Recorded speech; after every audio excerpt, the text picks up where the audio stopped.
Am. All right, remember, I'm gonna get that echo for 1 second on YouTube. Yep. You know.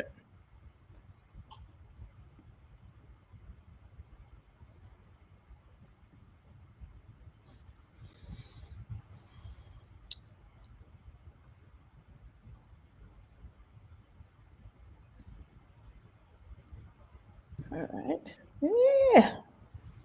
Good morning, whoever's out there in internet land. I know we've given y'all 0 minutes to get into the room. 0 minutes. 0 seconds. But what did you people? What it do? What it do?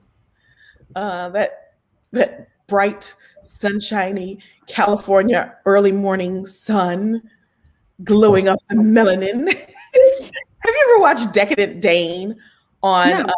Okay, she's a comedian on IG, and she's the one who like narrates the food videos, and she uses that voice, and she's like, "Oh, okay." Decadent Dane. So she said what I just said, like that melanin glowing off of it. Yeah. Look, if y'all don't know Decadent Dane, look her up on IG. I'm writing it down. Most of the time. Ignorant most of the time, but hilarious. And I think it's Dayne. Okay. Hey, Bev. Hey, Jazzy. What's up? What's up?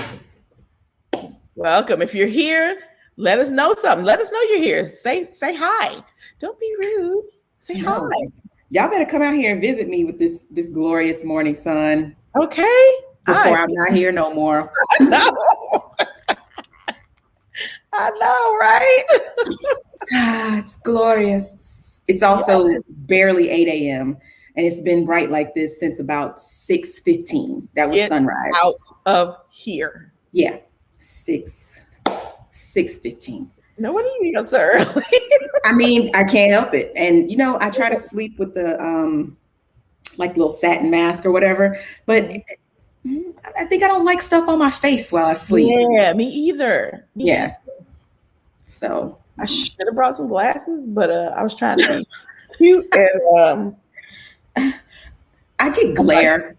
I get glare on my glasses, and it starts looking like, what is going on where she is? So right. I don't wear them on Zoom. I don't wear them unless I'm trying to I didn't put anything on my dark circles. And I'm trying to obscure that a little bit. Well, you know what? When I don't wear them on Zoom is when somebody wants to share their screen with this little ass writing. And I'd be like, okay, let me see. How can I blow up their screen? Right. Okay, I can't see that. Yep. Nope. And I have put in the comments several times. Yeah. Can you make that larger? Yes. Yes. Yeah, well, what are you going to do? Hey, yeah, California sun is special, she said. She remembers. Oh, boy. Yeah, but what is the actual temperature like out there? It is 54 degrees on its way to 81. Good Lord. Sounded like Georgia out there with the rain. That's the problem. That's the problem, though, because, see, I should have been Morning Grand Dame. Walking already. I should have walked already because I was telling my sisters yesterday, when I walk, I try to walk like 5 miles at least every day. In this weather, no problem. Heart rate barely gets out of the 120s. It's comfortable. I can get a good speed going. Baby, 75 plus, my heart rate skyrockets. And it's like, so hot. I'm trying so hard, but it's so hot. Yes. Nah, Legally Blondes. I like it, Deb. I love it. So I just turned off my heater that is on my feet because for some reason it decided to be cold in Georgia today. Cold. I had my AC set at like 73 when I went to bed, to automatically come on. Yeah. It's 66 in my house. See, and Northern California does that too. So we, for a few weeks, we just did not have the system on at all. Yeah. But I would be sitting up in a robe and thick socks in the middle of the day. But it's the same when I turn the AC on, because when it gets to 80, it gets hot in here. Yes. Same thing. And it's like, I mean, these are first world problems. They are. Nonetheless. They really are first world problems. But problems nonetheless. Like, look, I'm not uncomfortable in my own home, period. That part. I got on flat billing for a reason. So that use all of the things. I just hand the bill off like, Right. don't at me. Don't at me. I'm getting to that phase also where it's like, you know how? Okay, so look, It's I'm gonna tell just y'all, me. Okay. y'all didn't ask any of this, but last night, freezing in my bed. I had my weighted blanket on because I actually wanted to sleep, and I had night sweats because 48. So yeah, night sweats and cold. So yeah, I rotate. Yeah, I like it to be really cold when I get in the bed, and then a couple of hours later, I got my feet out, and I'm dripping. Yeah, literally, just like I sat up in the bed to go to pee because that too, and felt my sheets, and I was like, the damp. Yeah, and I'm just like, because I don't even sweat like that. So you know, yeah, personal summer, they are foolish, ridiculous. Okay. And I keep being told that I'm not even perimenopausal. That's what I keep being told, and I'm like, you're a liar. Yeah, you're right. This is not normal. Right. Truth is not in you. You're lying, and you don't have to. It's unnecessary. I'm asking you. I just want to know. Yes, that part. I told Tamika already, y'all, that I had to find a workable corner in my house because I am moving. My house is full of boxes. There's even the table that my computer is on right now is covered in old lunch boxes and dishes and cereal boxes. It's a damn mess. And you know, that grates on my spirit. I was gonna say, like, how are you doing with it? Because that wouldn't bother me, but you and my hubs don't really do that level of even organized chaos. Right. It's a problem. However, it's necessary because, you know, I have a schedule. You know, each week is a particular area that has to be packed. Yes. And this week is the kitchen. So it must be done by tonight because tomorrow's Mother's Day and I'm not packing. And there you go. Speaking of Mother's Day, I wore this shirt in yes, she is shivering inside. That's for real. Like, don't believe this facade right now of calm. I wore this shirt in honor of the mothers. I love it. No one said I was Wonder Woman. All I'm saying is you'll never see us in the same place together. I love it. So I wore this shirt because I was cold and it was handy. All of our clothes are on Z-Racks. You may see the shirt the next broadcast because who knows how accessible my clothes will be. Listen, it occurred to me this morning that we probably should have been keeping like a spreadsheet on what we've worn. I'm like, did I wear that last time? I don't remember what I wore last. I know I had on pink last time, but I'm just saying, like, you know, which shirt did I wear? Did I wear this recently? Right, because I don't have the budget to have a new shirt for every shop. I just have a lot of shirts. Right. So it's just like, okay. Exactly. I know. All right, well, let's light this popsicle stick because y'all listen. Yeah. The run of show was done yesterday before noon Eastern Standard Time. I was like, it's in the box, it's done, it's a wrap. And then I went to Twitter and started seeing all of these. I was like, wait, where was this yesterday? So when I tell you that I have 5 pages of run of show. Mm-hmm. And then I felt bad when I texted you more stuff. I was like, No, because I was just like, I had more stuff. Yeah. So I don't know what version you printed, but you might get a surprise. Like, oh. Okay. I'm here for it. Actually, I wrote something on mine that I didn't even mention to you. I was like, oh yeah, talk about this later. So great. Fantastic. Let's do it. The title of today's show is Ooh, I'm gonna tell mama. What show is that from? Everybody in here should know it. But if you don't know it, yeah. Put it in the comments. My husband just whispered it to me. Put it in the comments. Yeah, go get in the field. That's where the action is. Yes. So welcome to Twofer Tea. You know what it is. visit our blog site. And we actually talked about stuff to write about, like for real. We did. And we talked about how trifling we were for not having written in 2 months. And also, I would just like to add that while I was in Atlanta and we were together, dude, we missed our anniversary. Oh my gosh, we did. You know what? Yesterday I was saying our anniversary is coming up soon. I said that's what I thought too. No, I went to our blog and looked at the date of the first post, which was the writer's room, and it was April 22nd. Get the fuck out of here. No, real talk. So I was like, oh damn, we missed the opportunity to do it really big. We're gonna have to circle back to that. Yeah. And maybe for the first time we broadcast, which this may be it. I don't know, because we went to that pretty quickly. But yeah, it was in May. Yeah, it wasn't. It was in May. That's a true fact. So anyway, stay tuned for the anniversary. Good morning, Miss Tiff Star. Yes, and you got it, Grand Dame. You got it. Grand Diva. Yes, we don't have any prizes, but good job. There's a game we're going to play later that's going to be so fun. No prizes for that either. The prize is just have some fun with it. But anyway, so visit our blog site to learn more about us if you don't already know, which you're here, so you already know. But tell a friend, bring a friend with you to the blog. We're two friends. Ain't no fun if my homies can't handle. Facts. Someone said that we were legally blonde. Yes, we are. Yes. Big opinions. Love to write, love to espouse those opinions. And so here we are. We want to thank our partners right off top: Creative Sippin', Curly and Spiritually Fit, Melanin Mindscape, Disrupting Balance, Spiked Sweet Tea Podcast, Gluten Free Black Girl, and Clay Botanics. More about them, though, at the end of the live. So now that we're in the room, let's get it going, because we got a lot to talk about. Yes. Y'all know what to do. Get on in You know what it is. You know what it is. We got our A block. We're trying to stay positive, and I'm trying to produce. So give me a moment. Production for the happy segments. So. Give me a moment.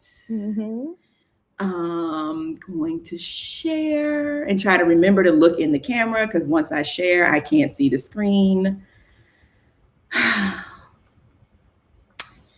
Where's my mouse? Okay, there it is.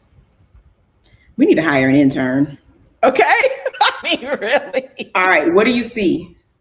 We see the our partners. Okay. So just that, you don't see my notes. Nope. Sweet. All right. So there's our partners. So as you know, in the A block, we try to stay positive. So let's stay positive. Let's talk about the Oscars first. No, before we do that, thank you, Facebook, for keeping the ban on Trump going for at least another 6 months. Yes. And that's an important distinction. They did say, this is why we're trying to stay positive. So here's the positive part. They upheld the ban, the suspension. For another 6 months. But that's not a permanent ban yet. And they basically said, our rules don't allow for this indefinite suspension. Facebook rules don't allow for indefinite suspension. You've got to either ban them or put a suspension for a certain amount of time. So that's what they have done. Which is good, because he's out here trying to find workarounds, girl. He is. I mean, he's got his stoolies out here that are still, retweeting and posting everything that he says. But he said he was going to create a new social media platform, which he did not do. He just came out with a blog instead. From the desk of Donald Trump is the name. Oh my God! Get any more creative than that? 45th president of the United States. Like, okay. And he set it up such that he could tweet, he could make comments that looked like tweets on his own blog, and that people could share those. But guess what happened to the people trying to share them? Womp womp. Womp womp. Not they tumbled. Facebook was like, not in my house. Right. Ha ha ha ha ha. Oh God. Okay, so you went on the blog. Blog is hilarious. The concept is hilarious. I refuse to read any of the posts. But yeah, the Facebook Supreme Court punted it back to Facebook on the permanence because they're like, you gotta make a decision. You can't just say indefinite suspension. You gotta say permanent or not, or or 6 months or whatever. So, and, but I was gonna say, fool, this is my company. That's really the bottom line of it, is that these people, he's good for business. He's good for their business. And that's why they're so reticent to be like, fuck out of here with that. Because they're like, but I mean, Facebook was Facebook before his bullshit. So I don't even understand this, again, all of this allegiance to this fool still. Like, I just, it's like we did not exist before him. Right. So, the panel, their Supreme Court had like journalists and activists and lawyers on it. So it's like, smart people, you would think, out there who made this decision. And smart people said another 6 months, now you need to go make a decision on permanence. But do you realize that, we've all noticed that he's just not in the news that much anymore. And it's such a good, we can breathe, we can exhale. But I was looking up to see how his mentions have gone down. And apparently, the week after he was banned, his mentions were down. Just his mentions were down 34% on Twitter and 23% on Facebook. Now they're down 90% or more on both platforms. So we're not only is he not posting, we're just not talking about that fool. And see, he's sick about a narcissist. That's how you deal with it. Exactly. You just don't talk about him. That's right. Relegate his ass to irrelevance. Yeah, there it is. And he don't know what to do with that. But then you got, we'll talk about that other one later. It's a moment of positivity. Right, a moment of positivity. Focusing on the fact that he has been banished from our social media sphere for the time being. Right. Trying to stay positive.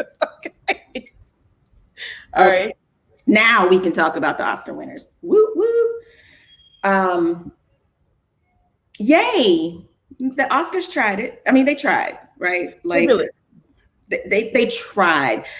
And aside from the fact that they pitted Daniel Kaluuya and Lakeith Stanfield against each other. Right, which they did in the Globes too,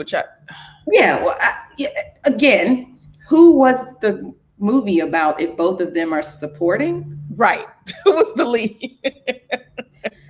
The case could be made for either one of them being the lead. Yes, absolutely. But the case cannot be made for them both being supporting. It cannot.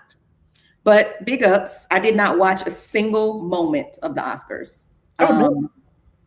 I was aware that it was on. And of course, I was kind of following the thread on Twitter. So I knew when Daniel Kaluuya won, but I really didn't know about any of the other stuff until the next day. But so, okay, we got our folk. Daniel hooked up the best supporting actor for Judas and the Black Messiah. And he was brilliant. Yes, he was. Like, if y'all haven't seen that yet, not stop what you're doing because you're here, but like right after this, go watch it. Yeah. And put it on closed captioning, because Daniel's reenactment of Fred Hampton, like, I couldn't understand what he was saying. I had to put it on closed captioning so I could get like even the basics. I am a revolutionary. Like, I could not understand what he was saying. It wasn't that maybe his Britishness came through a little bit, but he was really into the Fred Hampton dialect. Yes. And I was watching an interview or listening to an interview with him recently where he was talking about how every day that he had to do a monologue, they spaced him out. So he only did one monologue a day because it wreaked havoc on his voice. And I imagine that he would just be like this after each monologue. And so they sent him to an opera singer, an opera coach, to teach him how to better use his diaphragm and how to breathe better when he's giving these monologues. Hey, y'all, we see y'all coming in here. Good to see you. Morning. I can't see the chat right now. So, okay. So yeah, we got Dawn is in the room now. What up? He was masterful in that role, and they out here trying to change the color of their names. Funny. But so he had to go to an opera coach to learn how to appropriately use his diaphragm and to be able to go. Well, when he did the I am a revolutionary speech that day, they didn't have a choice. He had done another monologue that day. Mm. And his voice was ravaged. And now I got to go back and watch it. But he said his voice was ravaged and he lost his voice. So the sound people had to do some shenanigans and they mic'd him up. Even though there's one point where he says outside, I don't need no mic. He says that in the dialogue. I remember that. Okay. He was absolutely mic'd because he had no voice and they just worked around and he was like, so yeah, you know, this, I get awards, but the sound people, he said they're the real MVPs because they are out here making it happen. But yeah, I mean, I have followed him since Black Mirror. Mm-hmm. That's the first place I saw him. So when he was in Get Out, I was like, oh, that's dude from Black Mirror. Yeah. So when people were like, I didn't know he was British, I was like, oh, you didn't see him in Black Mirror. Okay, because he's completely British. Mm-hmm. And, you know, I know he was up for an Oscar for Get Out. Yeah. And people were like, really? And I was like, yeah, no, really, like, for real. So I'm glad that he was able to secure that this go round. Yeah, absolutely. The roles he has chosen. Yes. Has shown his range. Yeah. And yeah, so good for him. Yeah, good for him. And then, you know, do we call her? Yeah. Or do we say HER? Her. Okay, just checking. I want to be correct. Won for best song for the same movie. So I mean, it was her, no pun intended, and these other couple of people. I don't have my glasses on. Her and Neil the second, Tiara Thomas. Her and them. But that was cool. The song was "Fight for You," right? Yeah. So I watched the video, which had me like, woo. So if you haven't, I mean, because we live in such a different world and we don't sit down and watch MTV anymore, I hardly know there are music videos anymore. I don't know about you, but I didn't realize people still did that. I didn't either, right? So when I Googled the song, the music video came up, and just Google it and watch the music video for "Fight for You."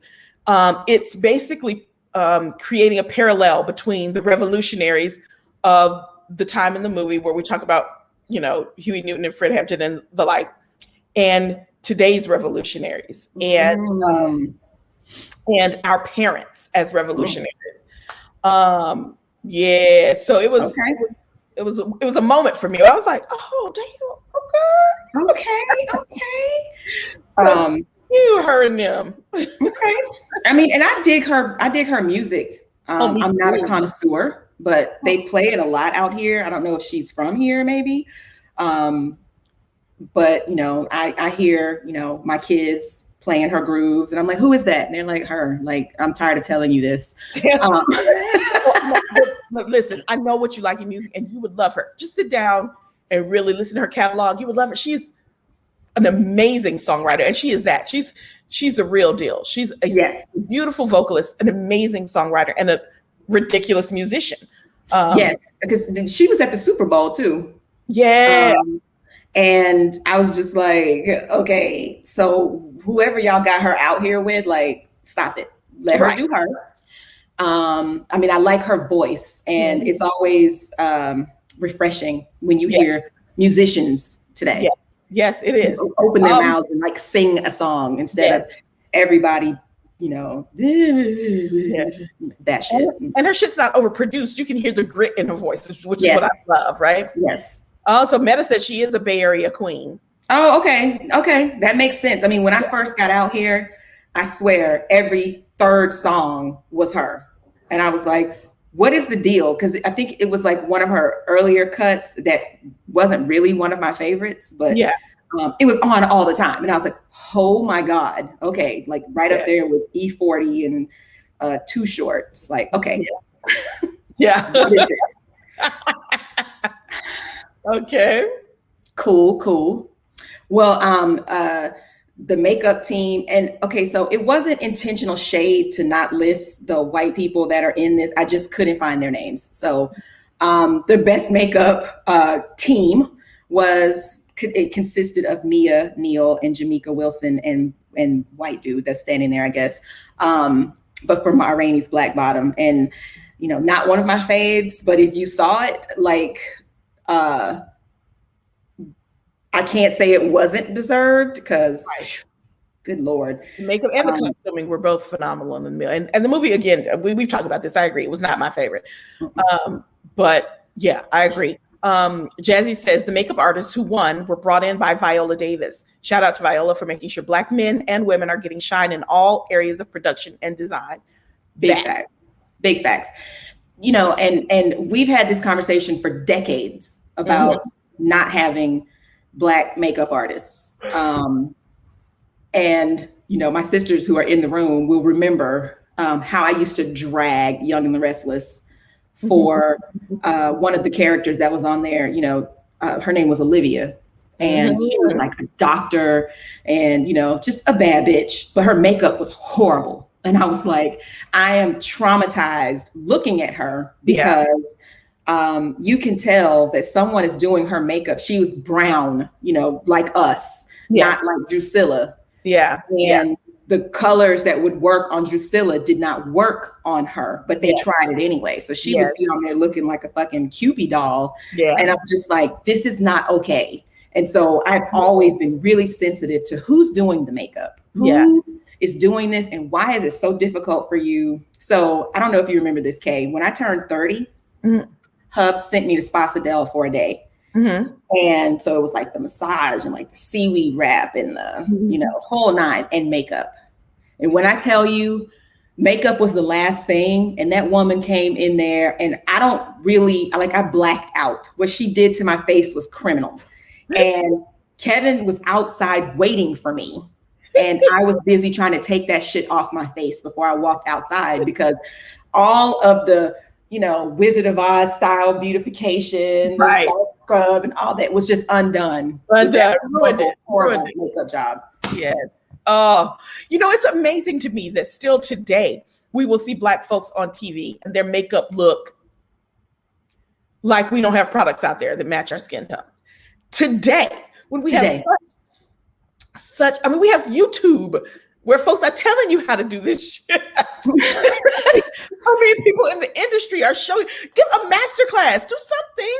I don't understand how in this year, we still have Black folks out here on TV shows looking like, and Black women, let's just keep it real. The Black men are not looking this. Black women on shows looking like, But you know what? Oh yeah, hair too. Hair matter, Oh God.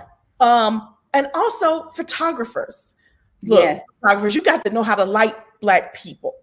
And you can't light a Black person and when you lighten a Black person and a really fair person in the same picture, you got to choose. Or you got to go outside or you got to choose. It's facts. It's facts. And do a better job with the darker hued person, because the lighting for the lighter hued person just flattens us out. Like, you know, what are you doing right now? What are you trying to achieve? And that's how it comes to pass. That's like, oh, I didn't realize she was so dark in real life. Like, she doesn't look like that on TV. Did you see Serena Williams recently? I don't know where she was, but she was like launching some jewelry, and she had a picture out there, and Black Twitter was like, what the fuck is this? Was her makeup artist not Black? That's all they said, because she looked Asian. Yeah, I see. In that photo. And she took it down. She wound up taking it down because it was like, yeah, sis, it's not that your makeup wasn't crisp. It wasn't you. Yeah. Whoever did that doesn't know you. Like, that was the person that just happened to be there that day. And I imagine Serena was probably like, but we got to put these pictures out, because you and I have gotten a beat before where we did not look like ourselves afterward. Sure. You know what I'm talking about. Yes. Dina too, she's on here. We've gotten a simultaneous beat where we were like, who are these bitches? Yes. Yes. So in the comments, they're saying, I want the makeup artist from Insecure, that part. And the lighting from like all the Ava productions, you know. Chip says, Housewives of Atlanta. Dina says Queen Sugar.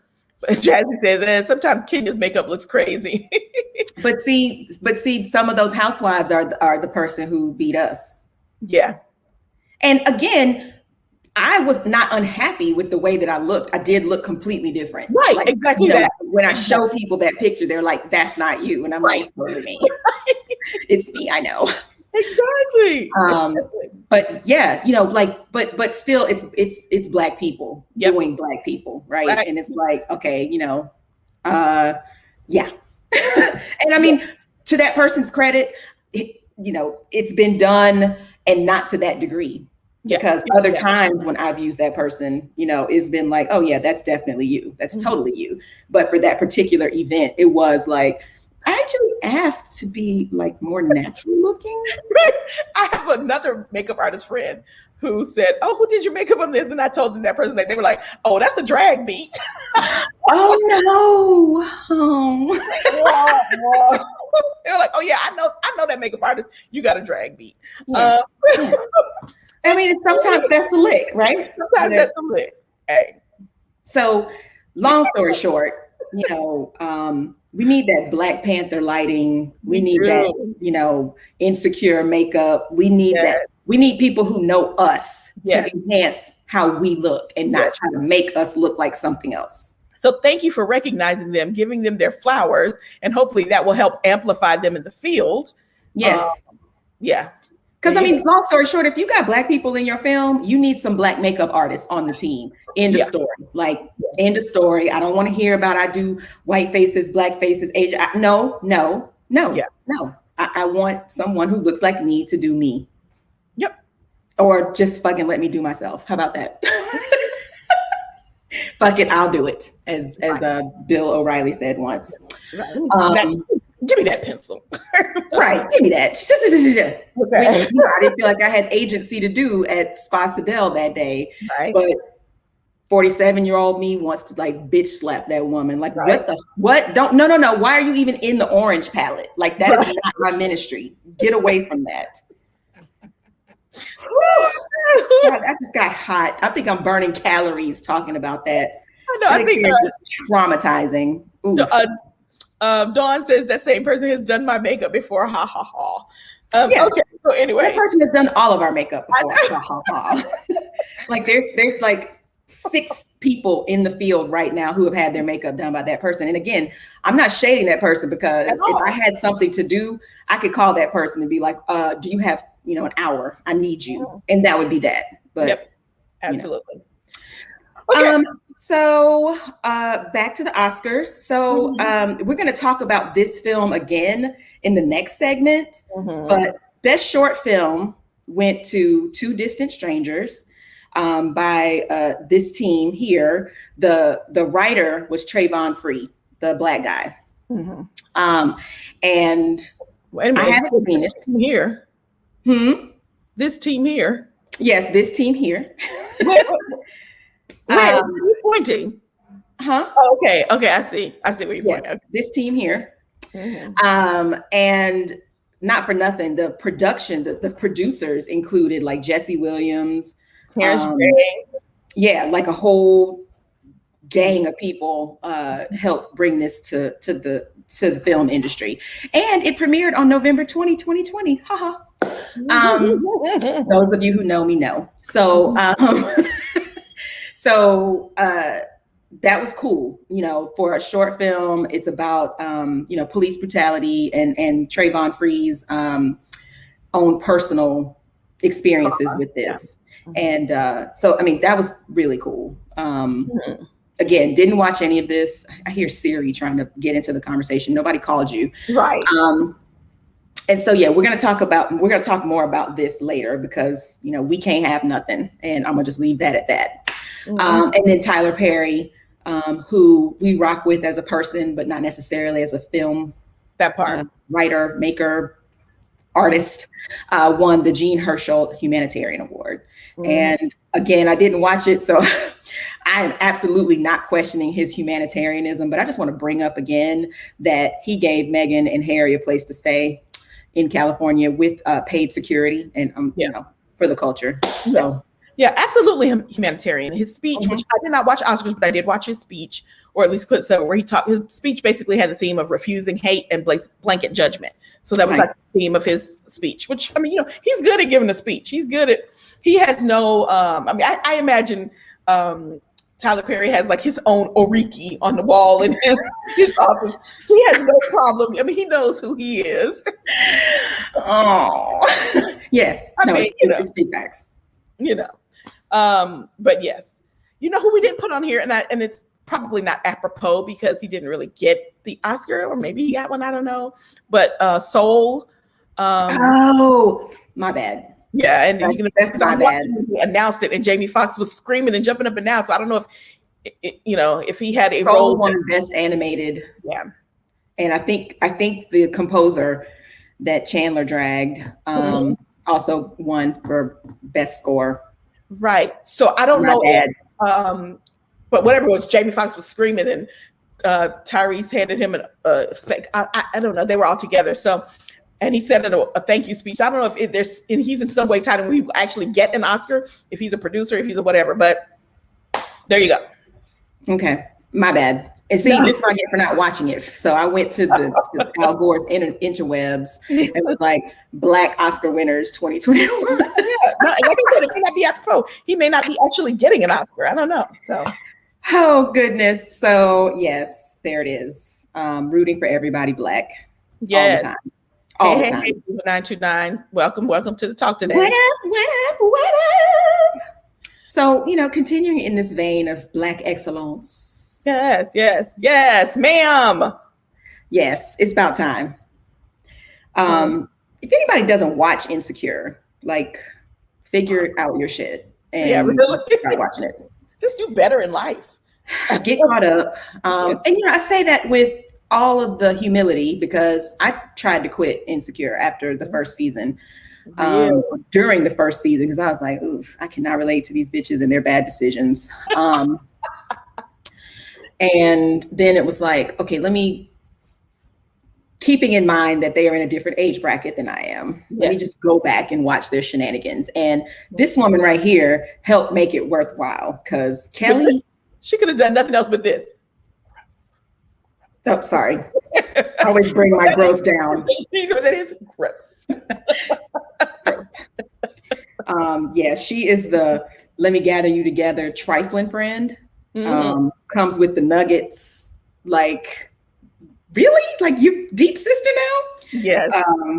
But yeah, so she has secured the bag. And she's been in some movies and, you know, she's in a lot of writers' rooms. And she's I did not know before looking at this that she wrote for SNL for a year.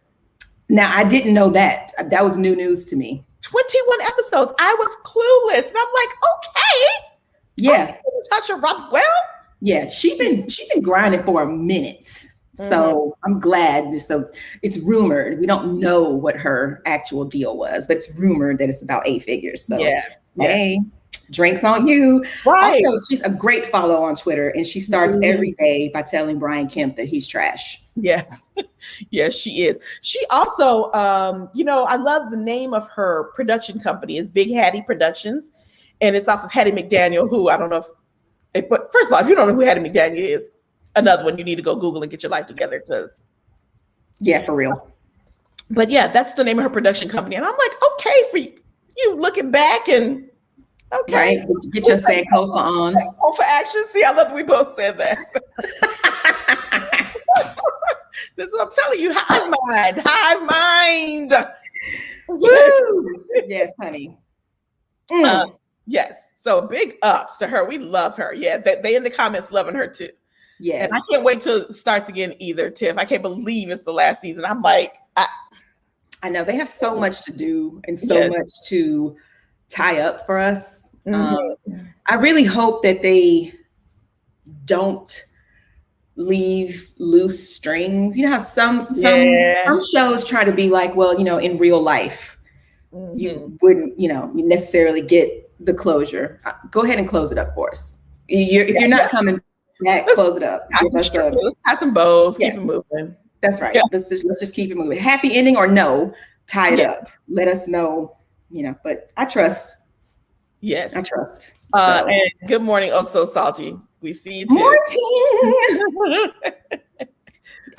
Kay is having to transcribe the chat for me because as I produce, I can't see the chat. So, but we need all this production in our lives. So I'm just keeping it interesting because see, when we get to the next segment, we have to talk about fuck shit. All this is going away. Yeah, so, you need to see our tears and our rage.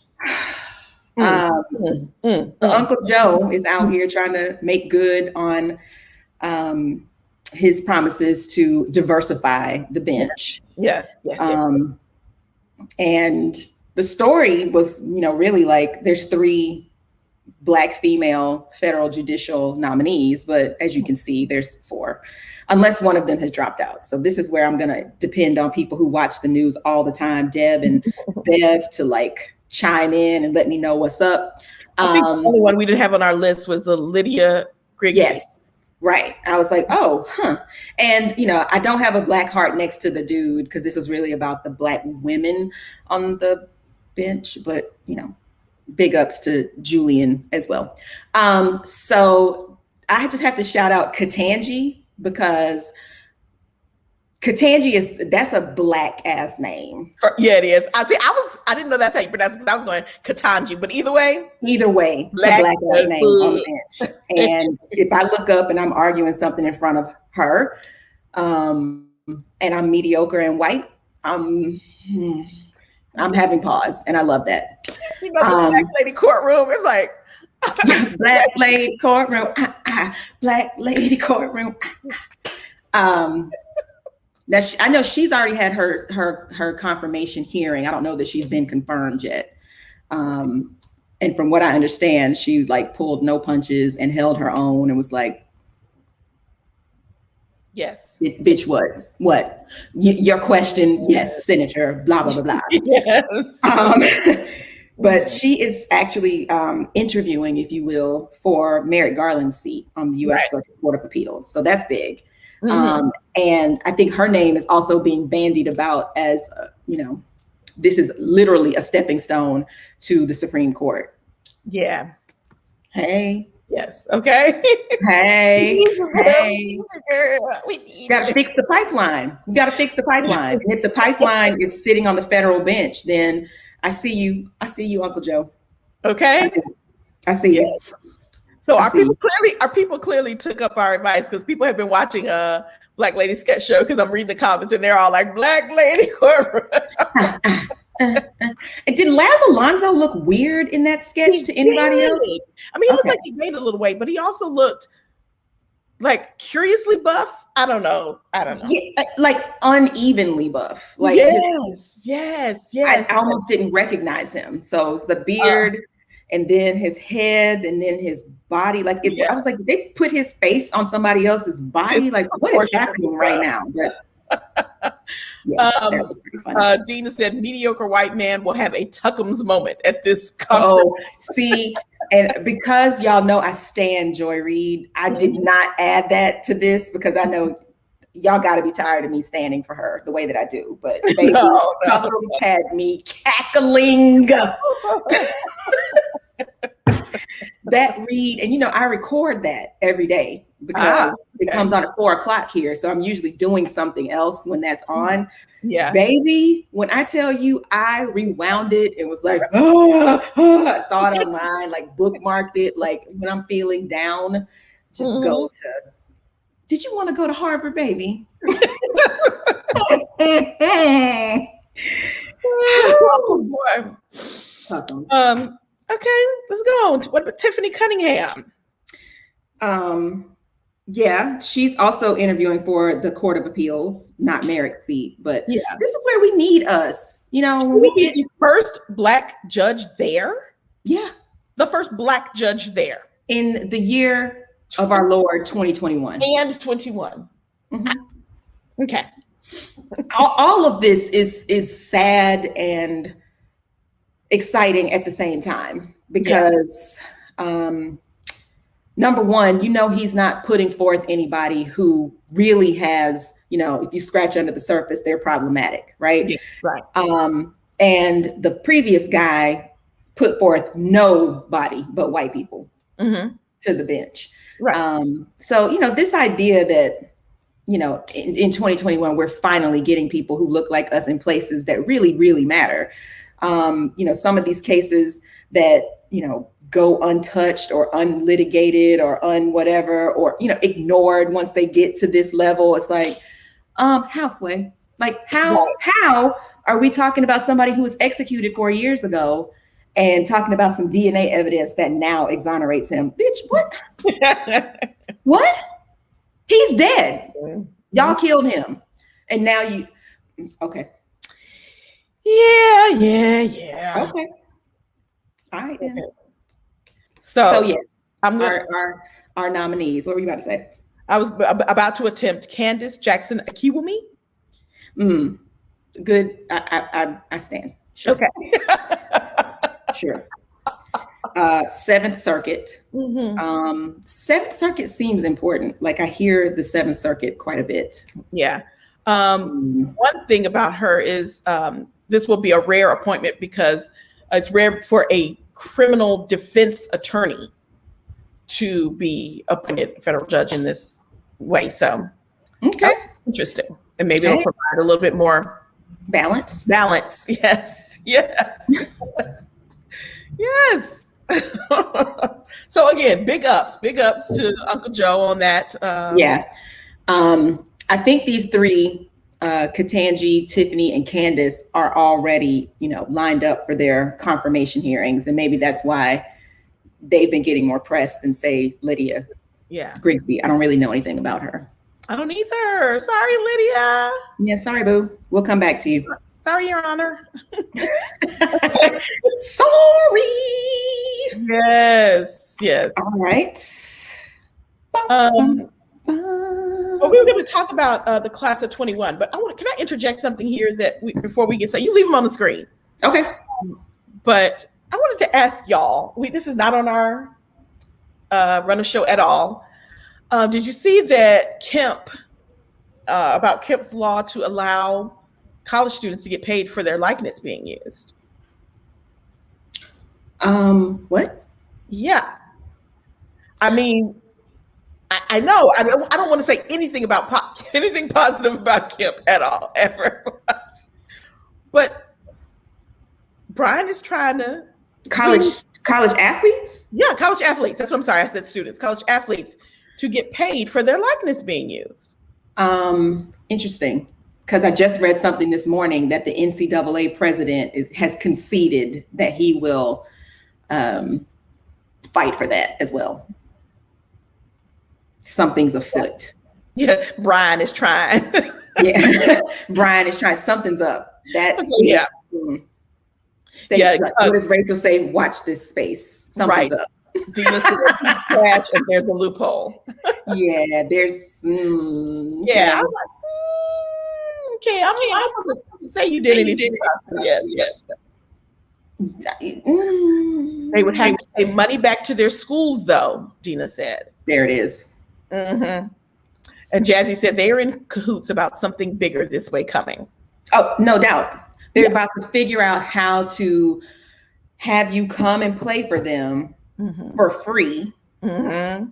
If you're getting paid, you don't need the scholarship. Right. You know what I'm saying? Kind of like, work study or, part of this goes to this doesn't feel right at all. Right.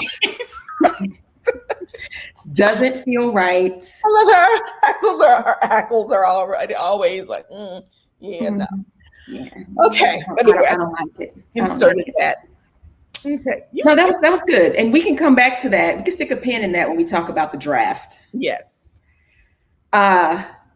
So, I mean, this is cool though. This is a homegirl. This young lady, Cameron Stargell, I don't know how to say her last name. She's from Cobb County, Mableton. And she had 29 college acceptances, which, I wanted to dig further because really? Girl, okay. Can I say all the positive things and then ask my questions? Yes. So 29 college acceptances. We don't know where she's headed. And she's garnered $2 million in scholarships, allegedly. Mm-hmm. So 2 things, the good things. 4.0. She works at Chick-fil-A, National Honor Society, Black Student Union. She plays violin. She does cross country. She plays soccer. She's a cheerleader. Plus. I mean, clearly she's bright. Clearly she's got work ethic. Clearly she deserves to go to whatever college she wants to go to for free. Absolutely. Not at all disputing that. You go, girl. Go out there and live your best life and do great things for this world. Why you apply to 29 colleges? Why was your goal to secure $1 million in scholarships? Right. I don't understand applying to 29 colleges. That's what I don't understand. Are you not good at decision making? Can you not narrow? I don't understand why you spend 29 college money funds. Yeah. Because she talked about how what a feat it was applying to all of these colleges. Why you do it? I don't understand. 29. Did you only apply to 29? Because I feel strongly in my spirit that in order to get 29 acceptances, you applied to many, many more. Yeah. And I just don't understand. I just don't understand this concept of applying to 29 colleges. Y'all school me. Maybe there's something I'm missing. I don't understand. But weren't we all taught that you narrow it down to the ones you're most interested in? The ones you got your reach, you got your reach, you got your one that's options are great. 29? Yeah. And so those of you who know my experience over here with, narrowing down and how that can go terribly wrong. But still 29 seems like a lot. Because there's not, so to begin with, whether or not you know what you want to pursue really still doesn't have bearing on 29. Because if the picture is to be believed, she was all over the place. So yeah, I'm looking at the different schools, and now I was going to say maybe she used the Black College app. The Black College Common application, where you fill it out and it applies to all of these HBCUs at one time. That would make sense to me as to but that's not what I'm seeing here in the picture. So no, because I just want to point out that blue X is Xavier in Ohio. That's not mine. Right. That's not ours. Ours is gold.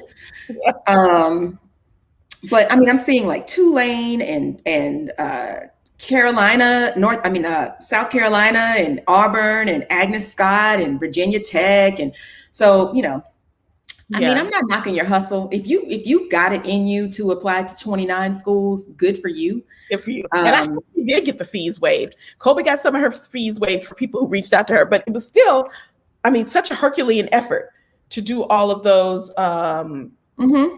applications. It's time consuming, but whatever. Also, I've always wondered this: when people say they got $2 million in scholarships, how are we calculating that? Are we saying that's what Cam asked? He was like, is that offers? Is that financial aid offers that you're saying $2 million worth of scholarships, or is it legit scholarships, or is that counting the years that it's renewable? I've always wondered how people calculate that. So I know I'm looking down here because I'm looking at your face. Camera's over here. I got to try to remember. But I'm like, so if they offer her $50,000 a year, but it's renewable, right? You meet $200,000 each year. Are we counting that as $50,000, or are we counting that as $200,000? Yeah, I don't know how people calculate these things. I've always wondered that. Because what sort of part-time job applying to scholarships are you doing to garner $2 million? Yeah. So but good go good on you. And she hasn't made a decision yet, because I looked for that and they were like, "Oh, it's coming." And I'm just like, revealing it this coming week. Yeah. What is that? Okay. So, and I thought May 1st was the deadline, but okay. Yeah. All right. Good luck. Well, okay. I'm not even going to say that.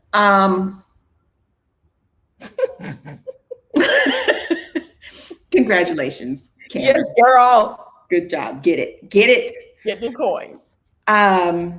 And so, really just congratulations to all of the graduates from high school, from college. Like, I think Dina on her Facebook page was like, it's just giving me the warm and fuzzies, seeing where people's kids are going. And, we got a lot of friends whose kids are graduating this year. And, it's like, oh, I remember. Oh, yeah.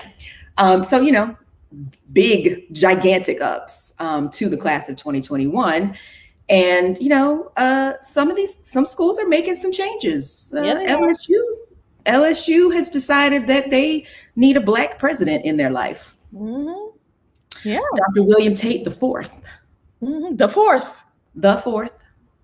And he looks young. I know. He was the provost at the University of South Carolina before this, or I guess he still is until he begins his new position. But yeah. He's the first of an SEC school. And good luck, sir. Yes. Good luck. Yeah. Yeah. Good luck. Whoo, bruh.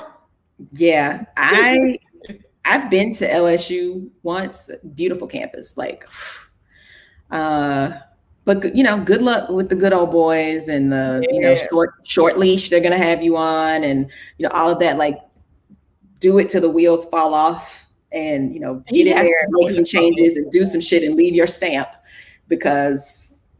And please don't get caught with a random chick in your car who looking at you, Damon Evans, who is not your wife, who cannot wait to start talking about who you are. Like, you know, stay vigilant, bro. Right, bro. You know what you got to do. You know the assignment. You know the assignment. Make sure you understand the fucking assignment. Yes. Okay. Yes. Gina said, let's pray, bless his whole soul. Let's pray for sir. For real. For real. Like, he needs the full armor of God. Also, Salty asks, isn't California letting their college athletes get money now, or is that next year? I think it's next year. And, you know, I think they're still kind of at odds with the NCAA, because I think the NCAA is still like, we'll sanction you and we'll pull bowl games and, you know, all that type of shit. But that's a great question. I don't know. You know, I'm a halfway crook when it comes to California. I keep saying I'm going to do better, and then I don't. So ain't nobody mad. Okay, this story, folks, picture it. You're leaving Salt Lake City, going on a vacation with your girls. Y'all have a high pressure job. You're NICU nurses, and you're like, let's go blow it out in Hawaii. Mm-hmm. Cool. Get on a flight. Unbeknownst to you, there's a woman on the flight who is 29 weeks pregnant and doesn't know it. Mm-hmm. She starts to complain of the worst indigestion of her life, goes to the bathroom, and a baby falls out of her vag. Yes. Okay, so Afro Jazzy says, wait, 29 weeks pregnant, didn't know? Didn't know it. We come back to that, because I'm still a little bit skept of 29 weeks is a long time to be pregnant and not know, even if you have irregular periods. And I know that's what everybody always goes, do my periods are irregular. They categorized it as a cryptic pregnancy, which they're saying has to do with hormonal levels. Because your hormonal levels are out of whack. You don't know. I ain't never had no cryptic pregnancy. I don't know. Every time I was pregnant, I fucking knew it. So I fucking knew it, and I fucking knew it immediately. Like, the pregnant woman is not 17. She's 38. She's 38. 38. She is a whole ass adult. And I'm sorry. Okay. I've been in labor before. Mm-hmm. Indigestion is not how I would describe that. Not at all. More like I got an urge to shit. Over and over and over. Yeah. Like, why? Yeah. Yes. A heaviness. And I get it. At 29 weeks, that's way early. Like, that's super early. They said the baby was like 3.5 pounds. She had the presence of mind to catch it. But you didn't know you were okay. I'm not here to excoriate. Passed out afterward. It is what it is, right? Yeah. You're on a flight to Hawaii, which means the bulk of this shit is over the Pacific Ocean. Yep. So it ain't no emergency landing. They start calling for medical professionals. Y'all, there happens to be a doctor on the flight and these 3 NICU nurses. They don't know each other. The nurses and the doctor do not know each other. Right. When I tell you they MacGyvered, what'd you say? I said the nurses are the ones who are on a girls' trip. The nurses are the ones on a girls' trip. When I tell you they MacGyvered the shit out of a NICU unit on this plane, they said they were using an Apple Watch as a heart monitor. Yep. They got some socks from somebody, hopefully in their, carry-on bag. It was a worn Reebok sock, worn. Okay. Yeah. Okay. But anyway, they cut it and made a beanie for this baby. They were using people's glucose monitors to monitor the blood sugar. They literally had like a unit. They just made some shit up to protect this child and check on the mom at 40,000 feet. They cut the cord with shoelaces. Yes. They made an oxygen mask using first aid tape and the little oxygen things. They and then they made like an incubator with hot water bottles and blankets. So nobody had a set of clean socks. People are like, wait, hold up. Right. What do y'all put in your carry-on? Because I always have a spare set of clothes in case my luggage gets lost, and that shit is clean. A used Reebok sock. Okay, y'all are fucking disgusting. Really? Everybody on this flight, nobody had a sock. Right. A part of a sweater you were willing to give up. Salty said, I'm gonna need an episode of Grey's to do this now. Well, they're going to. I stopped fucking with Grey's, but they're going to. Like, look for it next season if they get renewed. Yep. They stop killing everybody off. Right. Dude, how lucky are you? How lucky are you that you didn't know you were pregnant and you happened to cough out this baby in the bathroom and there were legit medical personnel on your plane, on your flight, who knew how to handle this specific situation. And I mean, not like a podiatrist and a urologist, but no. NICU nurses, like neonatal intensive care unit nurses. Right, that part. I have to say that, I wasn't there, but I'm reading how it played out. Because one of the nurses helped her deliver the placenta. The two other nurses, one was helping the baby, one was helping the mother. And then the doctor was kind of going back and forth between the mother and the baby. Mm-hmm. For some reason, they let the doctor give the baby, the mother let the doctor give the baby its middle name. Right. And I mean, these three nurses right, are the ones out here. Your middle name is NICU. Your middle name is Nick.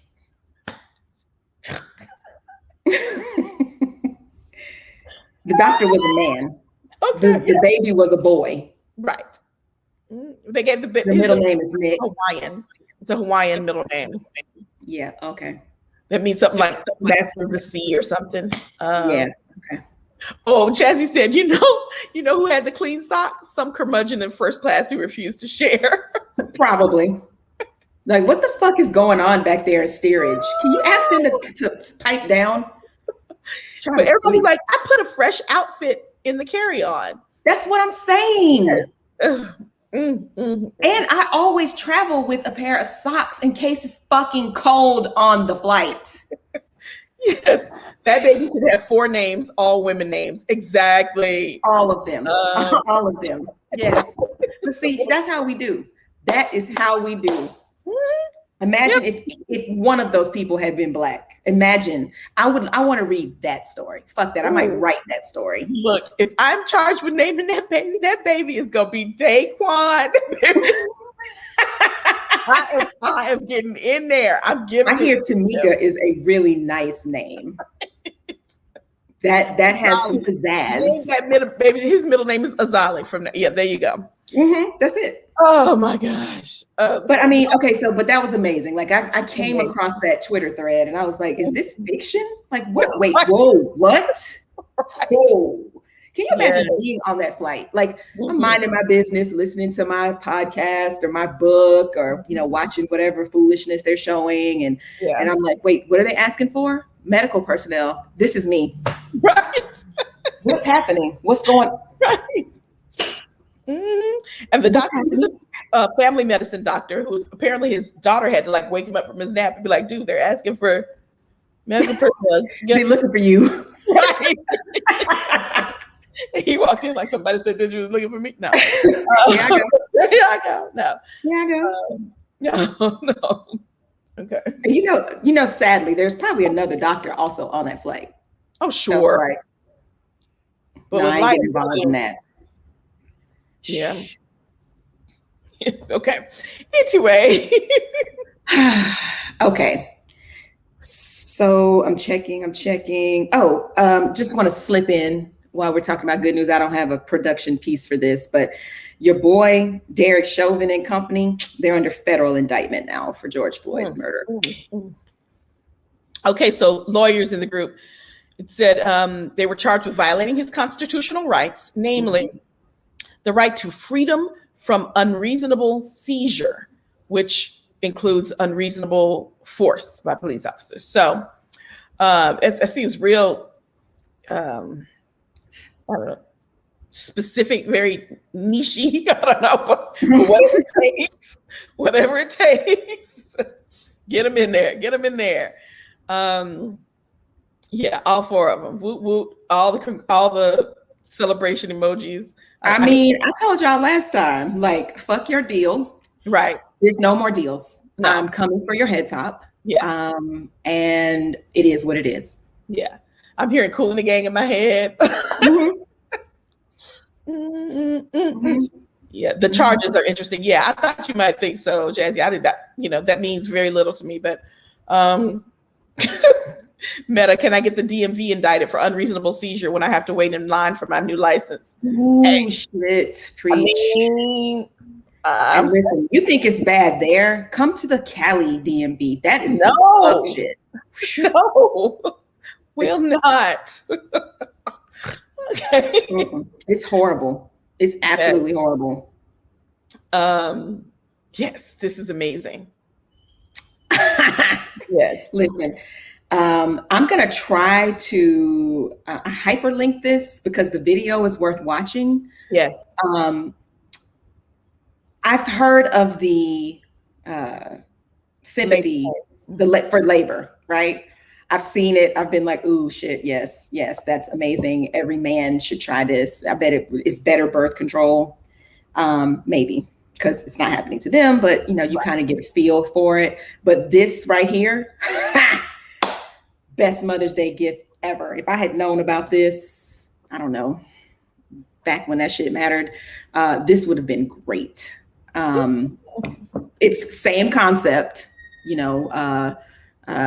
put the electrodes on the belly, crank it up, and it simulates period cramps for all of the people. And I mean, all the people, like they should show some women who are like, they're just not that bad, or I don't have cramps and I don't know. And so you need to just suck it up and come to school, or suck it up and go to work, or suck it up and fuck you. So let me see if the hyperlink will work. Doesn't I was watching some other guy who did this too while you're setting that up, and he was saying that you set it on 5 to simulate period cramps and 10 to simulate labor. What can you see right now? We can see part of the video. We need you to expand the video itself, though. All right, let me start it over. Can you hear it? A period cramp simulator.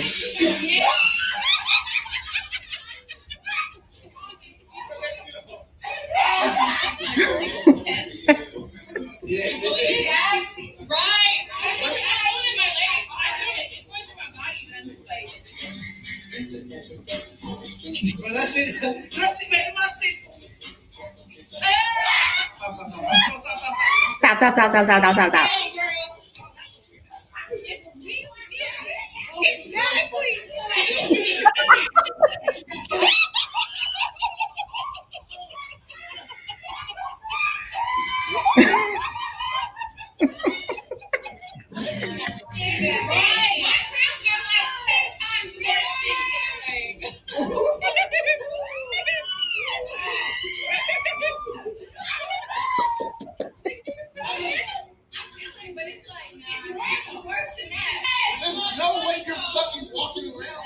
Yes, there's a way. Yes. There's absolutely That a was the fucking best way line. you're That was walking the around best like line that. when he says, "There's no way you're fucking walking around like that." Yes, I love the best part is I'm glad that they did it on the women at the same time, and they're like, this is the level y'all are freaking the fuck out to, Right? Like, no, boo. and then let's see in the comments. Let's see. Somebody says, and if we're lucky, we get bubble. I'm past it. I missed it. Something about if we're lucky, we get bubble guts and nausea too. But yeah, there it is. Dawn. If we're lucky, it gives nausea and periodic bubble guts. Yes, that part. Vomiting. I And remember do- having to be checked out of school multiple times because it was like, bitch, lay down. Yes, and I know that's right. Meta. The way they go stiff, it's like they instant rigor mortis. I don't know. Oh my God. What's that part in Two Can Play That Game when Monique is like, what kind of man she was? Your man's a punk. Your man, like, that's it. That's it right there. Like this is just a taste. And you're getting it like an electric shock. You're not getting it like where that's what it is. Like you're waking up and you're like, oh fuck. Yes. All day. Yes, we're walking around cooking and cleaning and working and trying to convince you I cannot have sex right now. Like that's actually not going to make it better. I watched another dude do it who was trying to just scramble eggs while he was getting shocked to see if he could. And he was like on the ground with his hand up on the counter trying to break the egg. Yep, no. I saw that one too. Because he was trying to narrate and he was like, oh, yes. The whole, there's no fucking way you're walking around like this.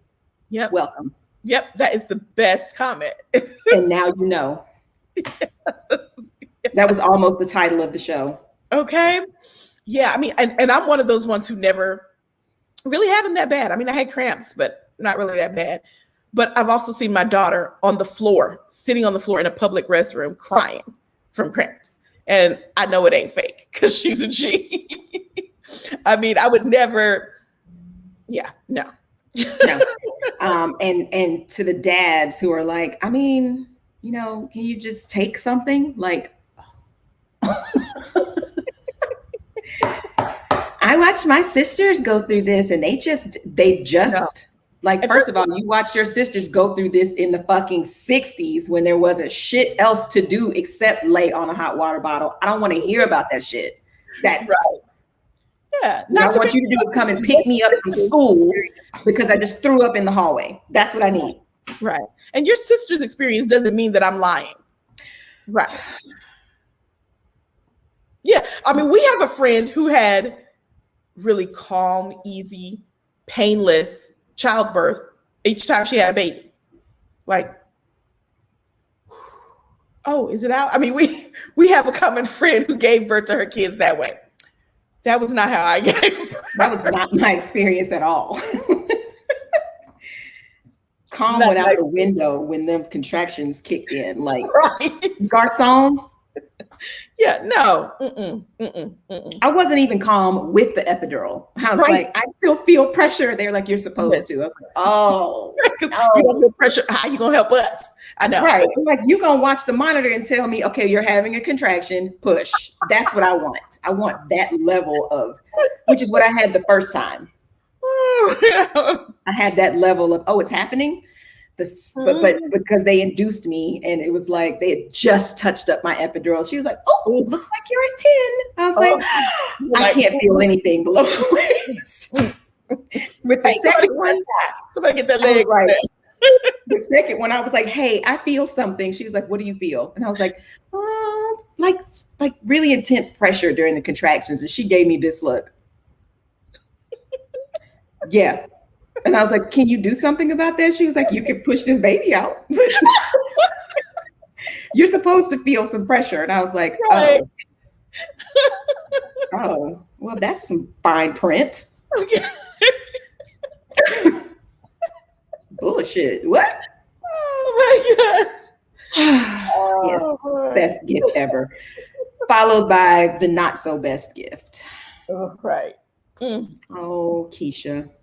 And she signed it, Keisha. She was just like, and doesn't that look like your 5th grade signature? I'm sorry, sis. It does. It does. She has nice handwriting. You know what I'm saying? Like, Oh, you can't see my face? I can see your face. What? Hmm. Well, of course, I I'm just got looking a up. text. Somebody said switch your screens. I can't see your face. Oh, Oh, she I says think they mean maybe they just mean because of the production. she says skip it. It's me. Oh.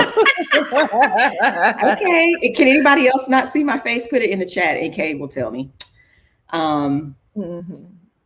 But yeah, we're almost done with production anyway. So Yeah. you're going to see a lot of my face in the next segment. And I'm not reading this letter. Like, look that shit up. No, yeah, it's a long letter.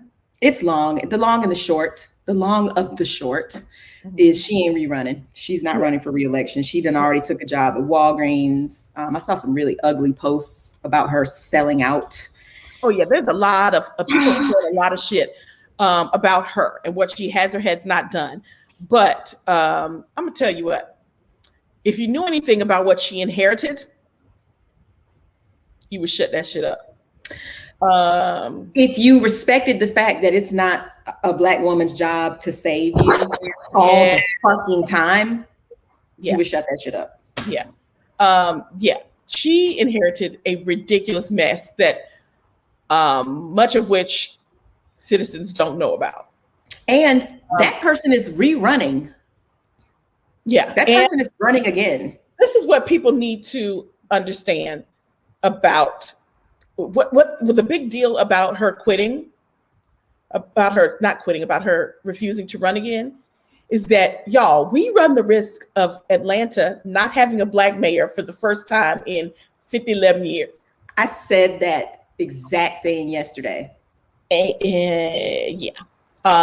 That's a big deal for Atlanta. That's problematic as fuck. But apparently, you know, like she wasn't on the yellow brick road to being reelected. Yeah, right. And a lot of shit is getting hung on her. That's why I said, you know, somebody in the like Salty says she's tired. She inherited a mess. The vitriol about her stepping down is ridiculous. With Trump as president and Kemp as governor, all of this. Kasim, shut the fuck up. People talking about the uptick in violence in Atlanta.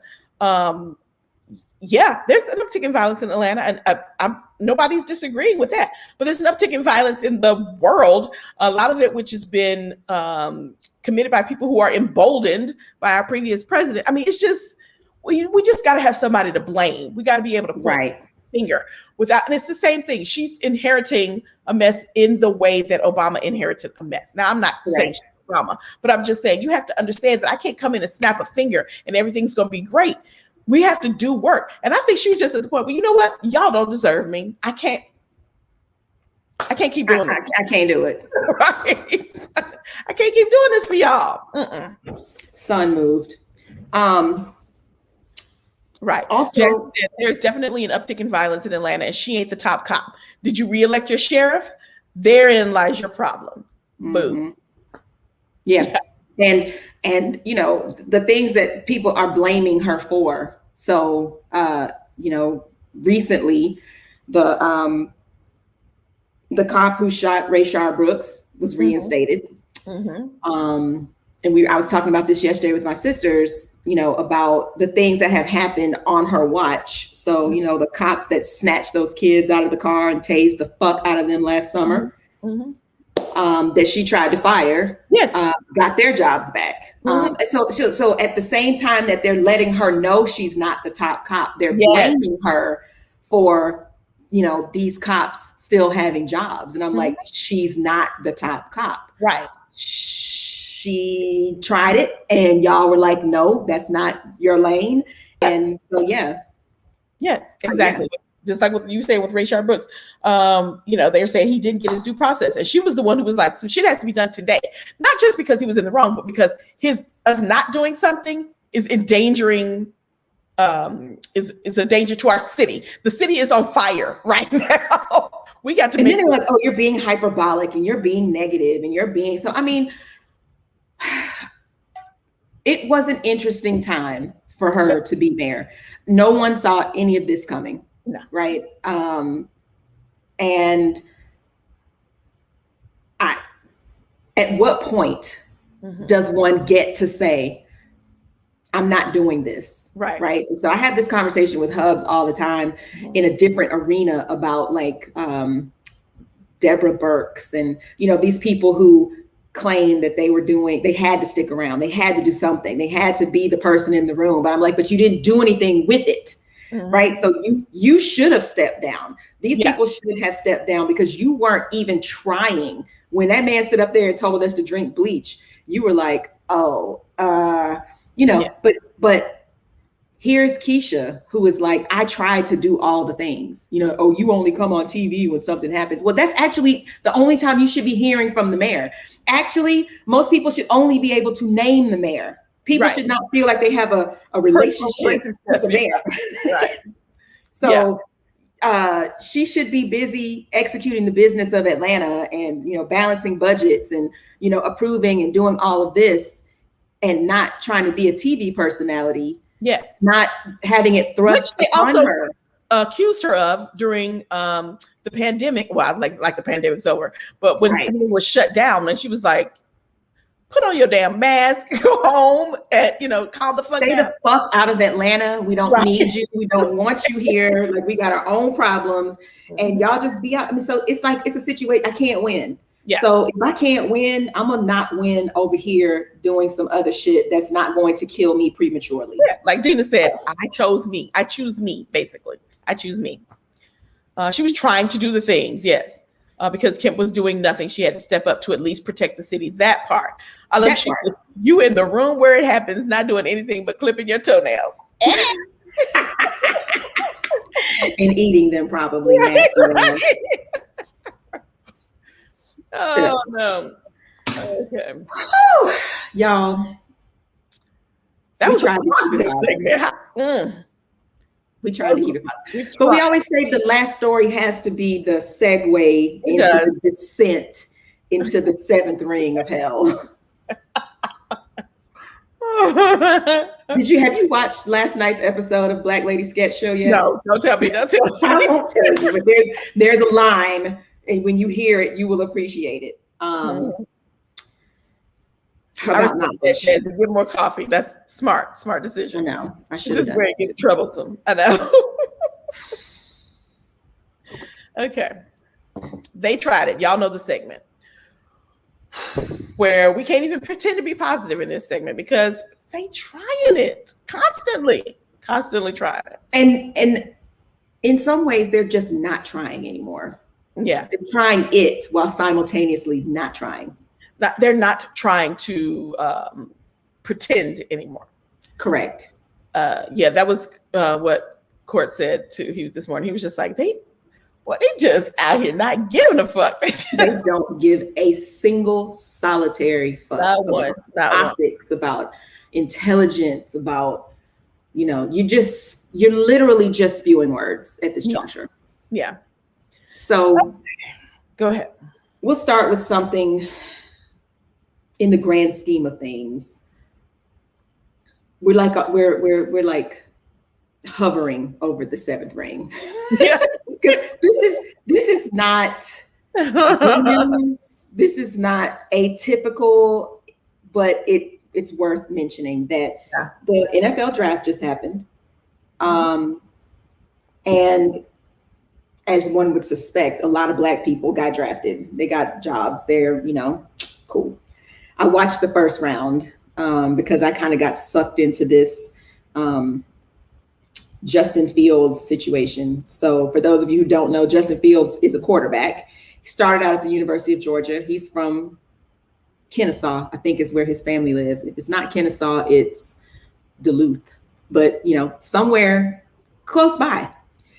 And he was a top prospect until he wasn't. And people just suddenly started talking shit about him. Like, oh, so he had signed with Georgia and transferred after a year to Ohio State, where he balled out. They lost the national championship. I think that's 2 on his watch, because I think he lost the national championship while at Georgia, but we're going to talk about why God hates Georgia some other time.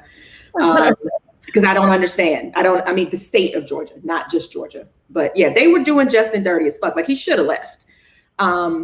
But He went to Ohio State, balled out. They lost the national championship this year, but that Joker got rocked in the first half, and he came back out in the second half and played the rest of that fucking game. So I'm gonna just put that out there. So anyway, everybody was high on him, and then everybody started talking shit about him, and they started favoring the quarterback from Alabama. Mm-hmm. Who they were hard pressed to find highlight reel on him where he wasn't getting fucked up, but they had decided that he was a better quarterback. And so I watched it because I was like, I want to see what they do with this. So I was happy. Justin Fields went before Central Casting quarterback from Alabama. Stop it. Oh, all the quarterbacks that went in the first round straight out of Central Casting, like tall, 6 foot something white boys. It's just like, did they draw these people? Yeah. So yes, that's why I was watching. I stopped watching after the first half of. Well, actually, I think I watched the whole first round for some reason. Like I didn't care after the first 10, but whatever. Yes, Justin was balling. Mac not so much. It's true facts. So come to find out, after 3 rounds. No, sorry. What am I saying? 7 rounds. Yeah. 7 rounds of the draft. Not a single player from a historically Black college and university was drafted. Yeah. Not a single one. And not for a lack of talented players. Right? That's what blows my mind. And they will get signed. Mm-hmm. They just didn't get drafted. Right. And that's the fuck shit right there. Mm-hmm. That is the thing that they do to ensure that talent goes to Division I, high profile schools, because they can say, and Nick Saban can certainly say, when I say Nick Saban had like 5 people in the first round, this is Alabama coach, go. When he comes and sits on your couch and is like, I don't have to say anything, like all these rings, right? And you've seen my work, but that makes it hard for Howard or Hampton or Southern or Grambling or any of these schools with storied football programs to be relevant and to attract talent, because they see, not only am I not going to be playing on TV except certain times, or unless we take a game where we're going to get our asses kicked by one of these larger Division I schools for the exposure. I'm not going to get drafted money. I'm going to get league minimum money. I'm going to get, and these are, sometimes the kids who need the draft money. They need the draft money more than they need the league minimum money, right? Yes. Hey, Dana. Shady. Hey, Dana. It's shady. And, the commish is out here with all these, political statements. Oh, I thought we were leaving politics out of football, but okay. Yeah. Talking about masks, we're talking about vaccines, we're talking about, cancer, we're talking about all these things. Let's talk about that. Yeah. And then when primetime wants to talk about it, people are all up in arms. But he's speaking truth. We can be mad at him for whatever, but he's speaking truth to power. Well, he sees it now that he's coaching Jackson State. Yeah. Mm-hmm. And Eddie George is about to be coaching Tennessee State. Somebody in the chat, Dina, tell me. But you've got these high profile, TSU. Thank you, Jazzy. These high profile icons in the game that are taking their talents to, HBCU teams, and straight to hell with gasoline draws. I mean, like that's a whole vibe. But yeah, so if primetime doesn't say it, then who will? Right.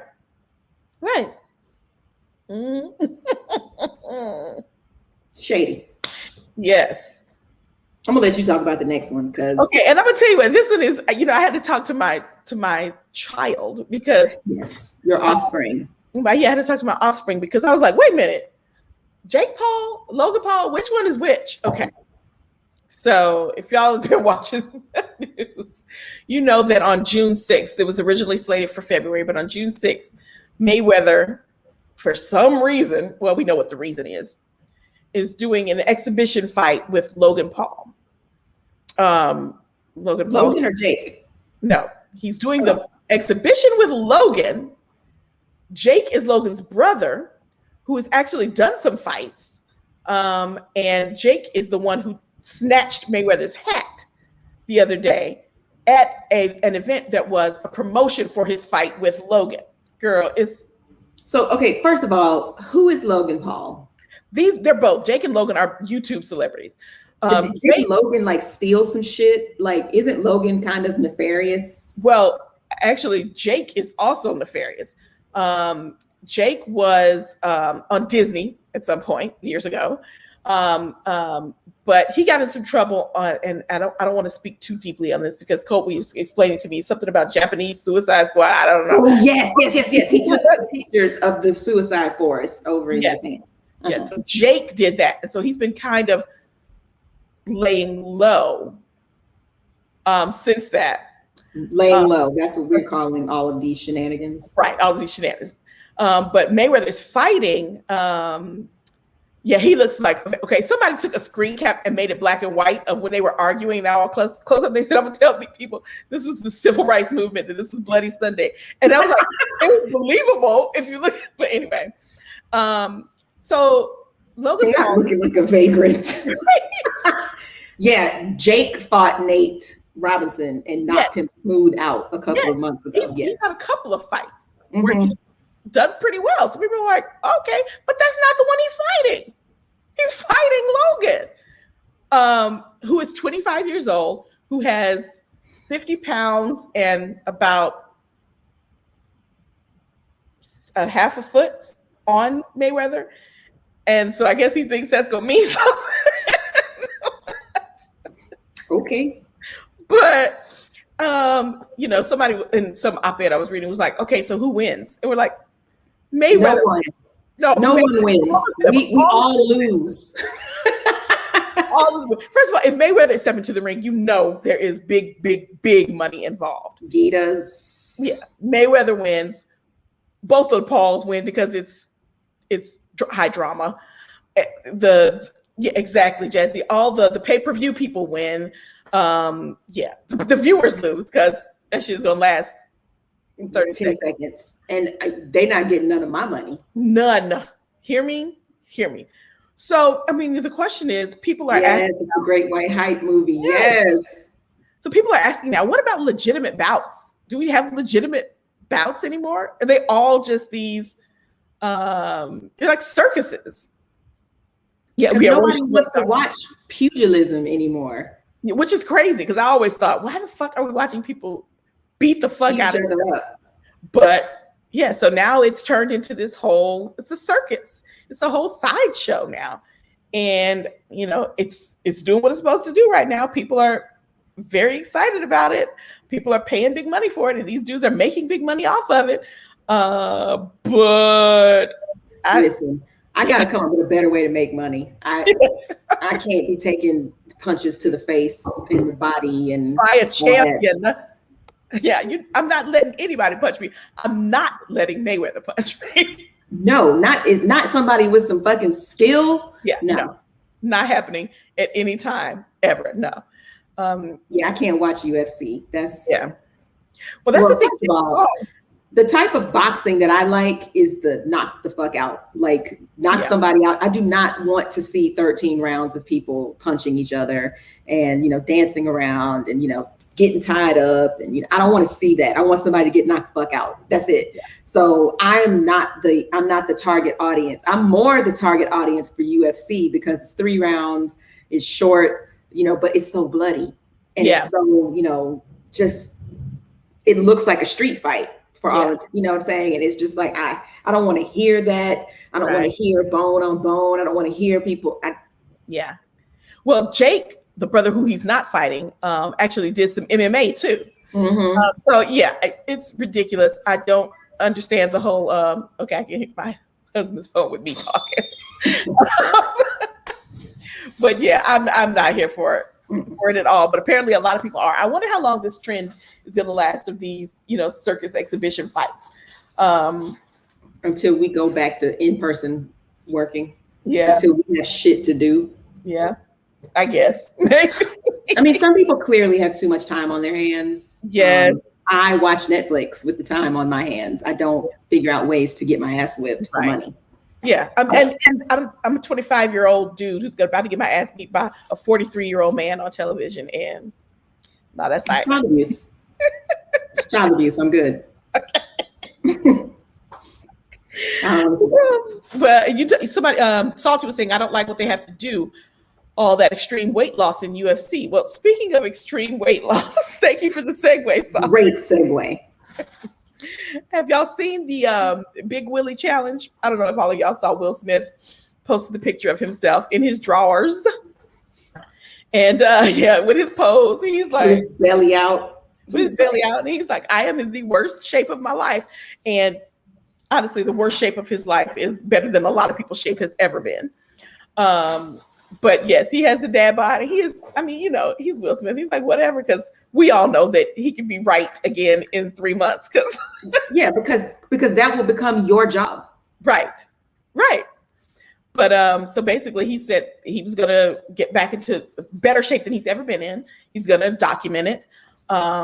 And I don't recall that in his original post that he challenged anybody else to. Thank you, baby. But folks took it as a challenge. And from Faison Love to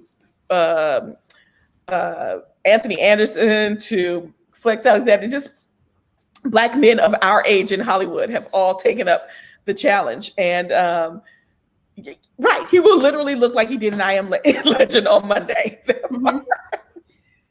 He's partnering with someone though? Because I've read a couple of pieces about beware of not of Will, but of this these health challenges that at the end of the day want you to subscribe to some shit. They want you to buy something. And so is that what he's on? Is that no, he's not big enough to the challenge? Right. No, he's like, no, this is my thing. Watch my shit. Watch me do what the fuck I do. But people inserted themselves and created a challenge. They did. He was like, oh, okay, if you want to do that, come on. I see you. I have seen some random ass schmoes out here with doing the picture. And I'm just like, okay. Yeah. But he's a fucking disruptor. You know what I mean? If he talks about it. Time on his hands. Yeah. And time on his hands. People move though. Yeah. Move. So good. I mean, the 300 workouts, get you some Jim Jones in your life. And I'm not mad. First of all, what I like about it is that he was like, this is what I've been doing in quarantine. I've been eating. Yes. The body that carried me through. Yes. And I think to do a lot of that this year. That needs to be said because people are starting to do a thing where they're like, before we go back to work, I have to drop 50 pounds. And it's like, okay, no, that's actually not it. Now, what you can say is, I feel like a person again. Yes. And I want to, that's what we've been doing over here. It hasn't been about before somebody sees me or before, because it is what it is. And you and I have talked about being at the bottom of a wine bottle. And that was just what it was. Like we were at home all the time, inundated with death and destruction and dumbassery and all of that. And it's like, okay, so I'm not going to go and give my life over to 24-hour fitness. But what I can do is walk my block for 5 miles every day and start making some better decisions about what I'm eating and what I'm drinking and when I'm eating and when I'm drinking, because it's for me. Like we were in a dark time, right? Absolutely. And that's just the long and the short of it. And so I'm not, knocking Will's hustle. I like the fact, it feels like some people need to see a celebrity be real. Yes, absolutely. You know what I'm saying? To make a decision like, oh, okay, so it's not just me. It's not just me and my friends. It's not just me and my family. It's not, I'm not in this by myself. But the flip side of that is Will can make this his full-time job. And that's not a thing that you're likely going to be able to do, right? He's going to have a chef come in and make his shit and nutritionalize his shit and tell him this is what you eat. And he's going to have somebody kicking his ass every day for 8 hours a day. And you got to work. And you got to be out in the real world making decisions as you pass by McDonald's, Wendy's, Arby's, and all that other shit. Like, what are we having for dinner? Ooh, I didn't thaw anything out. I didn't cook, right? So kale would taste like a burger. Right. Meanwhile, our kale will taste like whole ass kale. Whole ass kale. Real talk. Real talk. We're talking about all this as I'm eating the nuggets my husband just brought me. I'm not mad. I'm not mad either. I am of the mind, kind of like what Will said. Look, like you said, it's a fuckery of a year. And I'm coming out of it. I've been making better decisions. I'm doing things. I feel like I'm getting back to my life slowly. Yes. But surely, because some mental health things I need to just, I got to readjust. It takes time. It takes time. But I ate salad all day yesterday, which I did not. And I want to have some nuggets right now. I'm gonna have my nuggets. And that's what's happening. That's what's happening. That's what's real. Mm-hmm. So, cool. I'm glad. Go ahead and start that revolution. Think of it like our girl trek. Mm-hmm. Girl trek was useful in that while the first time they did it, I was working. I was still working. And so I couldn't go out at 9 a.m. because they were doing the calls at 12 a.m. Yeah. I mean, 12. I often did mine later anyway. Right. So I would have to do it late. But when they did it again, I wasn't working. And I was like, ooh, it's nice out here at 9. I can actually just get my walk on and feel like, even if I only do these 30 minutes, I have done these 30 minutes. Oh my God. Like, see, the sun got me sweating and shit. But if that turns into male trek, great. Awesome. I refuse to demonize this body right here for today. I was watching something, somebody on, it was Jenny Mai was saying to her mother, she gave her mother like cool sculpting or something to the effect for Mother's Day. And she was like, I know you have issues with the skin. You said it looks like this. She says, I love your body for what it did for me. Mm-hmm. And I'm like, I love my body for what it has done for me to this point. And I love the next version of it. I have to try to reprogram myself into that mindset instead of punishing myself for allowing myself to gain weight during quarantine. Yeah. I mean, because our younger selves did some fuck shit too. Right. Yeah. Like I laugh when I talk to my kids about, the summer between 8th grade and 9th grade, I think. I feel like I had a hot fudge sundae every fucking day, literally every day. Could not rent weight, could not put it on if you paid me. But, like what that did was form a habit that later is kicking my ass, right? So I can be excited about the fact that, there used to be a time. That's right. Used to be, key phrase. That's not, the time has passed. And that's okay. That was the body that I was in at 15. The body that I'm in now knows some shit, has been through some shit, and is like experienced some amazing shit. Yes, and also cannot tolerate ice cream. So there it is. Cannot tolerate ice cream. And for some of us, it was the opposite problem that we forget. Some other people didn't handle the stress in the gaining weight. Some people lost a lot of weight. And we got to encourage them to be grateful for their bodies as well. Because hey, it brought us through. Yeah. Got to the other side. There it is. Yes. Talk about your girl, please. Okay, so a few weeks ago, sorry, you didn't get that? Like I just blew up a balloon or something. Like I had the air bubbles back here. Like, okay, sorry. So that's what I'm doing. If you see me doing this, it's like, sinus issues? No, it just happens.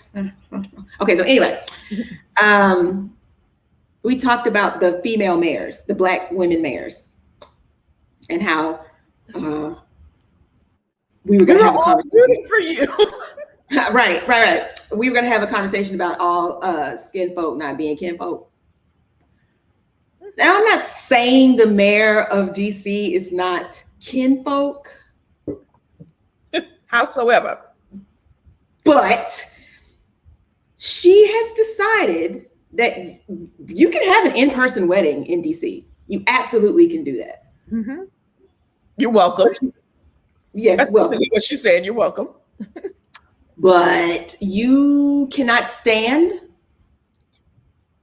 or dance. No dancing. No.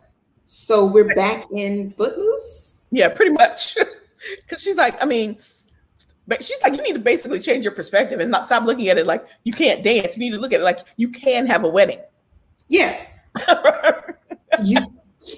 Because the social distancing in the dancing. Okay, but you're letting people congregate. Right. And right. Either dancing with somebody is likely, if I'm dancing with someone at a wedding, it's likely the person I came with.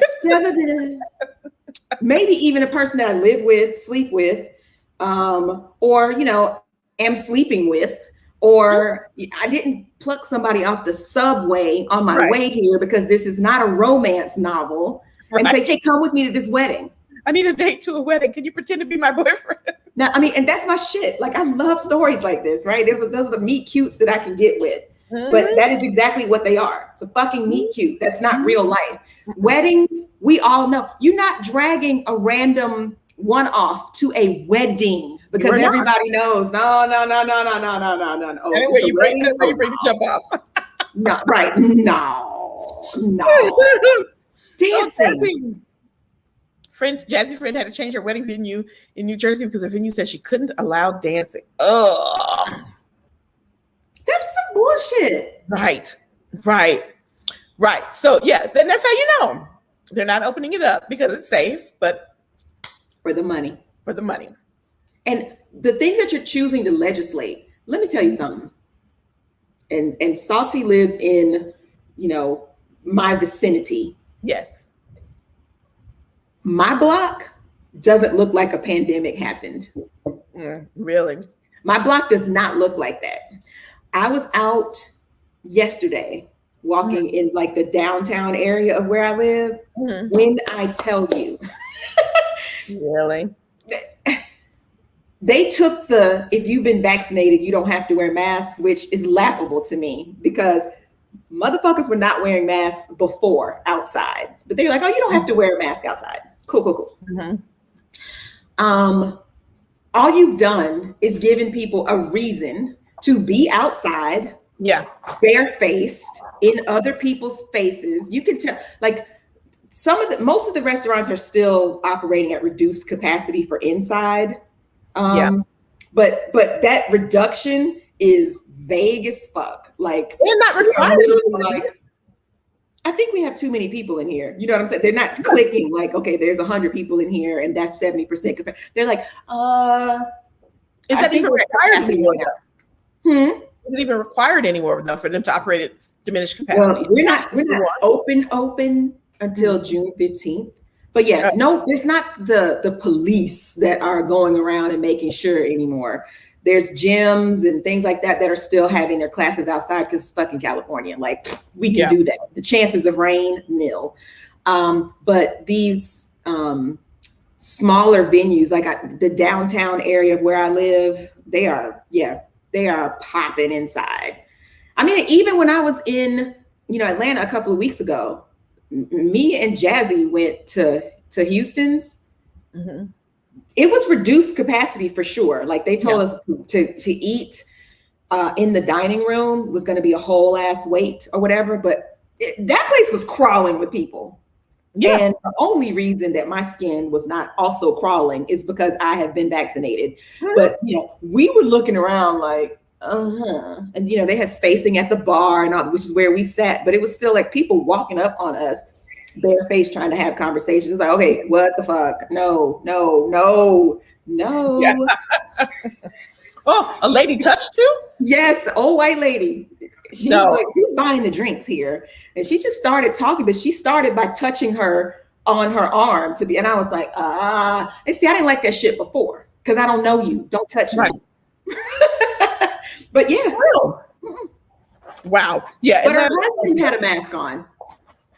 Yeah, Atlanta's open. And people will ask you, why are you wearing a mask? You can take that off. You can mind your fucking business. Mind your business. Yeah. To that, I want to say,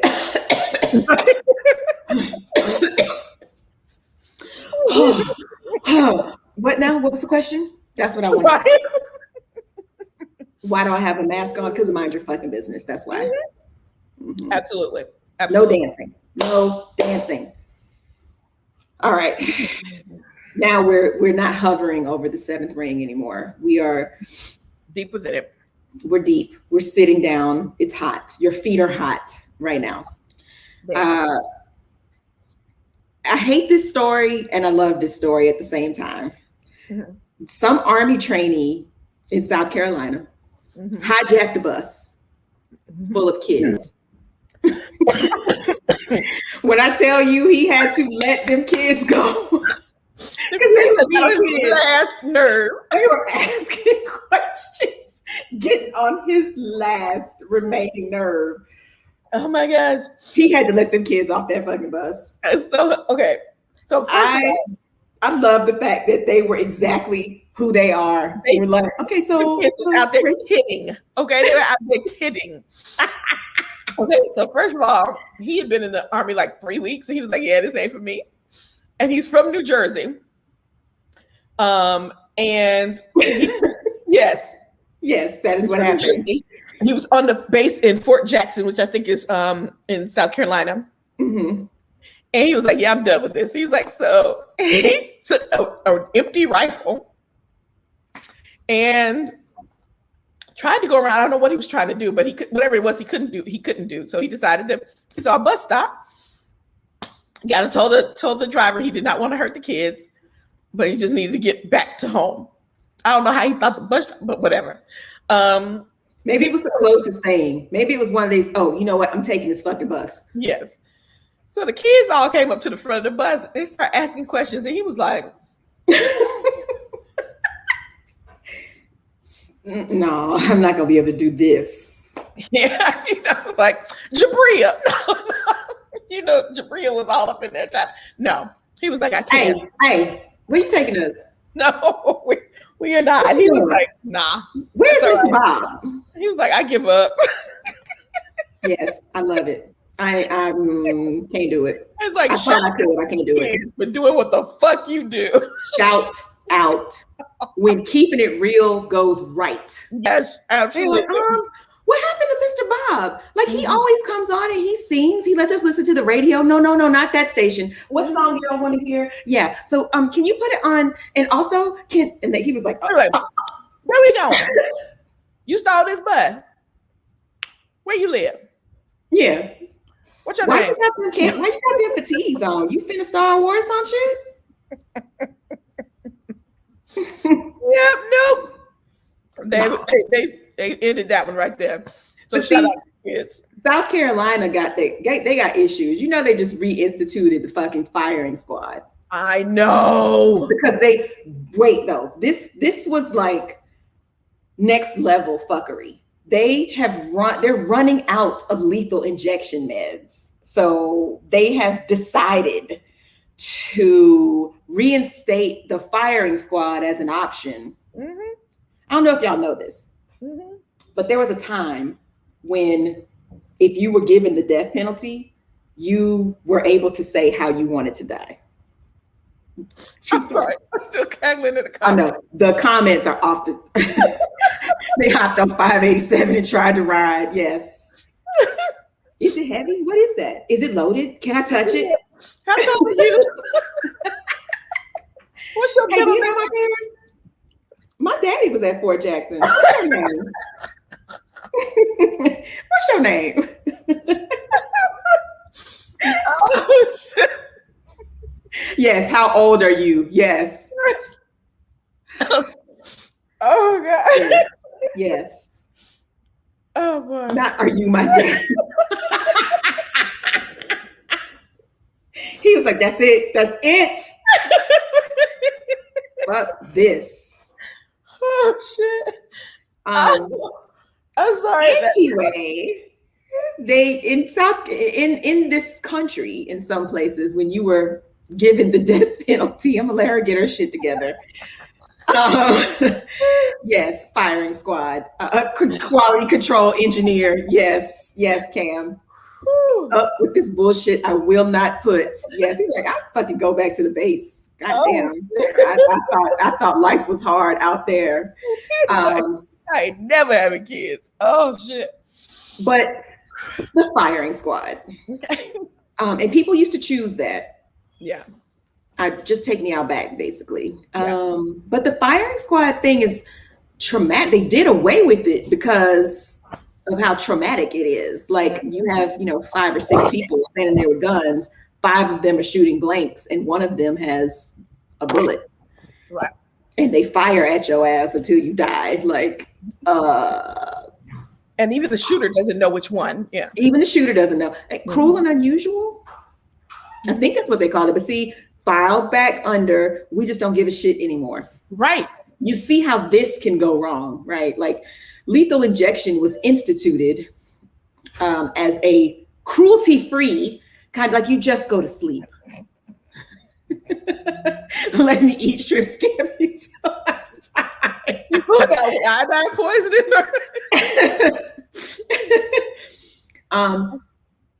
Yeah, really. Yeah. How many people are you killing that you need multiple options? And isn't South Carolina the state that was like rushing to kill people because the medicines were going to expire? Mm-hmm. I feel like that was a story in like 20. Was it Texas? Well, it was probably. It was a southern state for sure. That was like these meds are set to expire. So the lethal injection cocktail. One of them paralyzes you, and the other one stops your heart. Mm-hmm. And in theory, they work in tandem, and you just kind of close your eyes, and because no one who knows how this feels knows how it feels because they die. Right. And we've seen it go wrong. Like we've seen the concoction be formulated incorrectly. Lethal injection hurried, but not COVID vaccines. Preach on that part. You bet. So that's South Carolina. They got people hijacking buses full of kids, and they're reinstituting the firing squad. Yeah. I mean, the governor has to sign it, but the governor intends to sign it. So, there's that. How it goes, yeah. Bullshit. Bullshit. Yeah. Okay. Yes. So this one, I know, I feel like I'm going to start laughing hysterically again. I don't know. The Foxidus. Oh, no, wait. So new version. Okay. New version is the 6th grade shooter in Idaho. Oh, yeah, I have that. I'm sorry, I have that.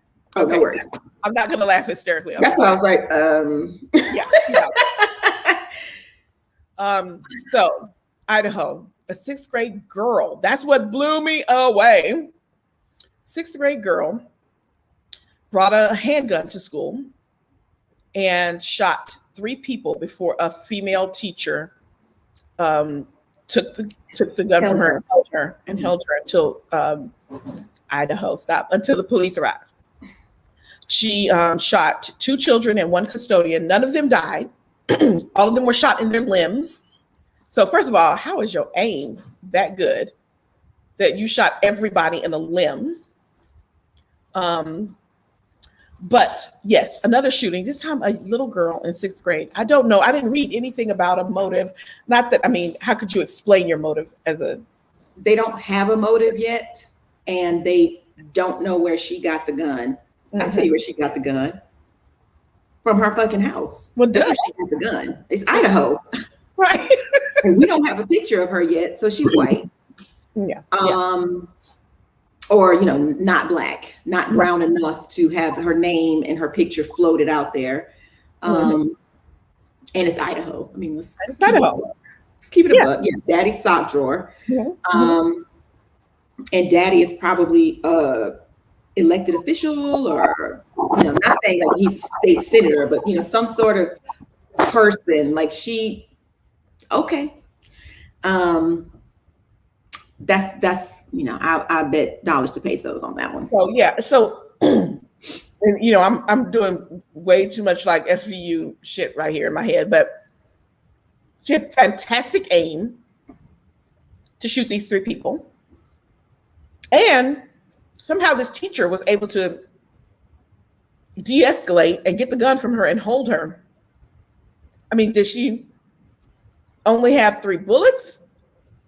Did she shoot more bullets in her handgun and only happen to aim perfectly 3 bullets in the limbs of these people? Or did she shoot who she meant to and then stop and tell the teacher, okay, I'm done? I don't know. I think she has stormtrooper aim. You think I think she has stormtrooper aim. I think she's in 6th grade and she's never shot a gun before, and she got kicked, and she's little. So she was not in danger of shooting anybody in the face or the head or any of that, because she's just firing wildly into the crowd. I'm laughing at your child. What is? It might be her gun. Yet she does this clearly. If the latter, what did the custodian do? Get in the way. Right. I'd like to think I could take out a 6th grader too, but if she's pointing a gun at me, I don't know that I'm going to run to take out a 6th grader. Maybe I am. She wasn't pointing the gun at her. Maybe she, form tackled her ass from behind. Yeah, I mean, we got to look at the other kids. I hear you, Bev. We got to look at the other kids. It's Idaho. Yeah. And I'm not suggesting that there's no Black people in Idaho, but I bet you segregation is alive and well in Idaho. And so, and anyway, that's not our stilo. When we bring a gun to school, it is to get one person and one person only. And it's up close and personal. And we ain't out here killing a whole room full of people to try to hide. We don't think that far ahead. It's like, no. I came to get Joe, and Joe is going down today. Yeah. And I'm with Dina.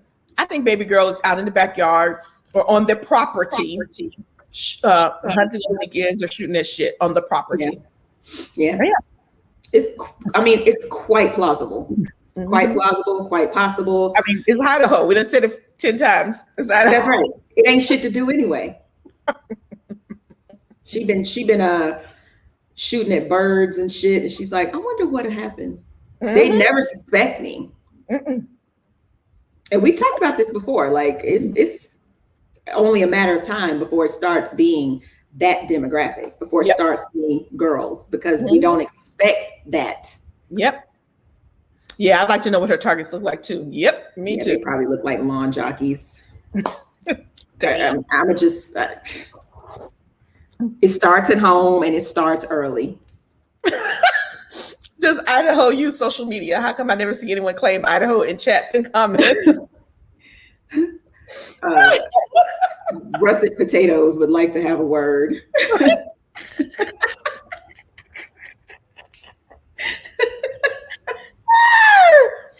The potato heads would like to have a word.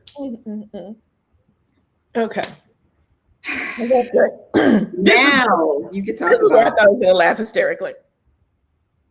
And that's one of the insurrectionists from the January 6th Capitol riots has a creative attorney. And this attorney is saying that her client, what's his name? Anthony Antonio. Yes, the 2 first names. Anthony Antonio was suffering from foxitis and foxmania, where he just watched too much Fox News and it seeped into his mental. I love that you said foxitis, like it's not foxitis. No. Like arthritis. But I wouldn't say itis, but she says TUS. That's why I say foxitis. Oh, I might have just spelled it wrong. But yes. Yeah. He has a different type of itis. Oh, yeah. But anyway, so that's like, what was the one that the affluenza? Remember affluenza? Oxytocin. Yes. Yes, defend white folks. Affluenza. There you go. Yep. Right. Yeah, but it's the same kind of deal. I love that his attorney is out here getting super creative. She's like, look, you showed your face and your ass on the same day on January 6th. So I'm gonna have to pull something out the bag. What you got? Any ideas? We're gonna brainstorm. Fox made me do it. There you go. Tuckums them. Yep. Yes. Affluenza. So I can't wait to see. I mean, we got to start creating a book of all of these ridiculous defenses that folks are coming up. We don't do that. Why don't we do this? Well, first of all, we don't make it to court. Yeah, there you go. Second of all, our counsel is generally like, I couldn't get away with that shit. I'm not walking into court with unit core God country. Like that's what's not going to happen. And we are like, I didn't do this. Yeah, right. I didn't do it, and I'm not sing-songy bullshit to get out of it. I just didn't do it. Yeah, but I mean, it's like we don't. Well, you know what? The closest thing we had, and it wasn't really a made-up affliction, but you know, we got something when we had. If it doesn't fit, it must. I knew you were gonna say it. I was like, don't say it, don't say it, don't say it. Yeah, it wasn't me. Yes, right. Shaggy defense. Exactly. I mean, people have tried to say that Trump told them, but this is the first time that someone has literally said that it was Fox. Yeah, they created an affliction. Yeah, so there you go. I like Foxytocin. Yeah, get you some Foxytocin, baby. Yes. Watch a little CNN, a little MSNBC. Your boy is out here he's doing some Groundhog Day shit. It's like, didn't he say this before? Isn't it? Anyway, go ahead. He did. Mitch McTurtle. Yeah. He's come out. So here's the thing. So he came out and he said, 100% my job is to stop this administration's agenda. Mm-hmm. We've heard it before. He definitely said it about Obama. 100% my job is to prevent him from getting a second term. 100% my job is to, stop him. That being said, why the fuck are we still fighting about a filibuster? Why the fuck are we still talking about bipartisanship? Right. Mitch has told y'all repeatedly, we are not here to work with you. Right. We are not here to work for you. And by you, I mean the American people. Mm-hmm. We're not going to bring any ideas to the table. Mm-hmm. We're going to let you bring yours to the table, shoot them all down. And if you fuck with the filibuster, I will go scorched earth on your ass. Yeah. And I'm saying, how is that different from what you're already doing? Yeah. And why won't you motherfuckers, Joe, you know what, Joe Biden, here's an excellent executive order. Do away with the fucking filibuster. Mm-hmm. And that way Joe Manchin's fuckboy ass ain't got shit to say about it. It's done, right. Bitch. And if you don't like it, bathrooms that way. Yeah, yeah. I was reading an op-ed that said that Mitch McConnell has said in so many words, fuck the American people. I don't give a fuck. My job is to see that my own interests are seen to. My job is to do what the fuck I want to do. American people, go ask somebody else. I'm not here for that. I don't care. I'm not that dude. I don't care. And yeah, 100%. He said, I don't know what y'all elected me to do. I don't give a shit what you elected. You elected me, full stop. That. And here we are. And here's what I'm going to do. How do we get here? Yeah. Now it's time for me to tell you what I'm going to do. This is what I'm going to do. Yeah. This is what we're doing. Again, I don't understand. You have no power in the Senate. You are the number 2 guy to the number 2 party by a thin margin, but a margin nevertheless. Yes. And you have still managed to hold this whole shit hostage doing your fuck shit. And this is the thing I don't understand. This is why I'm not a politician. I do not understand, and no one is going to be able to help me understand it. It doesn't make sense. Yes, because the Dems are fucking weak. And that's tell him to suck a dick and keep it moving. That's it. That's it. We're trying to rise above. We're trying to be better than, instead of taking a page from their handbook. And here's the thing. You can be better than, because the things that you're trying to do help the people, not the business interests, not only the business interests, right? So focus on that part of being better. Don't focus on they're telling you we're not shaking your hands. We're not, we're definitely kicking dirt in your eye and then punching you in the belly and running. Like that's definitely what we're doing. We're not here to work with you. We're not even here to appear like we're working with you. And I keep coming back to Obama's book where he learned the hard way with fucking John Boehner. Oh, no, that came out wrong. By trying to work with John Boehner, fuck boy, that they're full of shit. They're obstructionists. That is their job. They have no platform to speak of. Their platform is stay in power at all costs. Fuck everybody else in the club. That is their platform. Meta, take control first, then set the example. Yeah, we're doing way too much. When they go low, no. What's that shirt say? When they go low, I will scrub the ground. Right. When they go low, I will step on their fucking head and grind it into the ground. Right. That's what I'll do. Yes. New school needs to run it. I have said it. This whatever this is that allowed Chuck Schumer and Nancy to reascend to power, and all the shade to Chuck, some shade to Nancy, because Nancy, she has faults, but she is like, look, this is you should say something. This is real. This is happening. Chuck is still on some old white man shit. He's still on some, but we're white. At the end of the day, we can work together to do this. Fuck that shit. Right. So it's delusional at this point. Yes, it is delusional. And this, I'm gonna just say it, this allegiance to white men in power, to white men being the only ones that can do this, the Chuck Schumer's job should have gone to a woman. And it should have gone to a woman who is about some shit.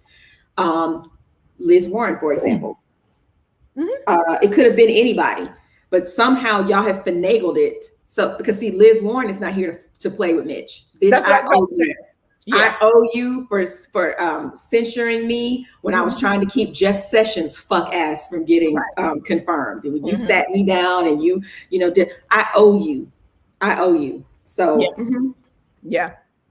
We need a roster of women to fix this shit. Yeah. Agreed. And we need the AOC types that are like, I did my fucking homework, and bitch, you don't scare me. You don't scare me. We don't need no more, well, this is how the game is played and I get shit done. What are you getting done? You are up here talking about what you're not bringing to the floor because that's not a priority for you. Meanwhile, you got this faction over here that's like, here are some priorities that we need to be focused on over here. And, you're like, well, I'm going to just keep mispronouncing Breonna Taylor's name. I'm going to, put on a kufi and a, stole and try to kneel for 8 minutes and, mispronounce some fucking names that I'm reading off a piece of paper because I'm the Speaker of the House and everything goes through me. So, and no, I don't want to mentor any of the youngsters. Like, she dodged the shit out of that question on 60 Minutes. Yeah. They're like, are you here to mentor? She said, well, she got to take care of her own soul salvation. Oh, okay. And so I will. I think it was Meta who says that Mitch knows where the bodies are buried. You think he has files on people? Likely he does. But I mean, somebody needs to be rabbit themselves and just be like, look, this is what I've done. This is what I've done. This is what I've done. Okay, what now? Can we keep going? We got files too, Mitch. Right. We got photos. We got pictures. We know you're a Confederate. We know that. We've seen you in front of the Dixie flag. We've seen you glad handing with, David Dukes and the like. So, that ain't gonna be enough. That ain't gonna be enough. No, that's not it won't be enough. Yet, really. It won't be enough. Mitch needs to get rubbed out. Okay. It. Needs to be removed from the board. That's what she meant. That's what I meant. So, but his alma mater is kind of hot with him about some comments he made about the 1619 project, which I'm so tired of white people talking about the 1619 project as if it is some sort of, satanic verses type shit. Like, and I think, first of all, did you read it? Right. And I think their opposition among many things is they're saying that the 1619 project is being touted. Well, 1619 itself is being touted within the project as a pivotal moment in American history. And they're like, no, it's not. And I'm like, but it is. How is that even debatable? So that's what some of them are stating as their objection to it. But yeah, what was it? University of Louisville? I think that's his alma mater, who was like, well, you know, we know him, but we don't know him. No. Ain't that funny? Mm-hmm. I mean, there's a lot of universities who are like, especially Harvard. Like, if I was Harvard, I would be like, please don't speak our name. Like, just shh. Ted Cruz's of the world and all these, like, yeah. But it is history. It's history. And whether you decide that the year 1619 is relevant or not, it was a year that occurred, and these things did happen. Yes. And proclaiming that it's undermining or that it's, you know, I made this analogy the other day. All right, that's history we were taught. This part, that's all. Like, I learned a lot reading the 1619 project, just a lot about history in general. Yeah. Y'all are content with this? Like, then all of you should wear a patch on your eye so that you only see half, right? So 1619 kind of did this. And the same thing about critical race theory, which we're going to talk about in a second. Right. But you can't have the whole picture with just your version. And but that's the point. They don't want the whole picture. Because the whole you don't want the whole picture because the whole picture is not flattering, right? But it doesn't have to be. It doesn't. Do other cultures just talk about, you know? Do Asian cultures not recognize like the Ming Dynasty and, you know, all these other things? They act like that shit didn't happen. No, they're like, it happened. We're more enlightened now. And I don't know Asian history like that, but I just, you know, came out with Ming Dynasty. But if you pretending like it doesn't exist doesn't mean it didn't happen. And you continuing to try to act like, yeah, I mean, we had slavery, but everybody was doing it. So, you know, it's the, like, for some reason, they feel a level of personal guilt. Even though they try to be like, well, I didn't own slaves. And I didn't. Okay, well, if you didn't, then calm the fuck down. You know, like, I read something the other day, and I think it just perfectly summed up so concisely what we're trying to get people to realize. And you can exchange the word white supremacy, which I'm going to use here, for, you know, American and Black American history. But white supremacy, not all white Americans support white supremacy, but white supremacy supports all white Americans. And it's just as simple as that. And it's kind of the same thing with this whole Black history, the whole, you know, not even Black history, America, the true American history, is that we're not trying to say that, you know, we don't want you to feel guilty in the end. We don't want to learn all these things so that you can feel some guilt and that we're going to hold you responsible for them.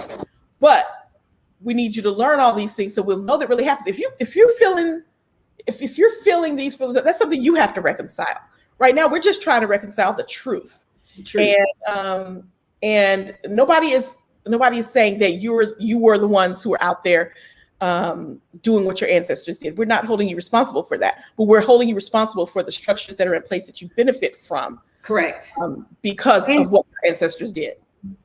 At no point did you have questions about how all of this happened? Like, never thought somebody discovered this place, but there were people there already? Like, that's not I mean, yeah, it's a discovery. It's new to you. We didn't put them there. Eradicate all the groups. Huh? Oh, what? Somebody said recently, who was it?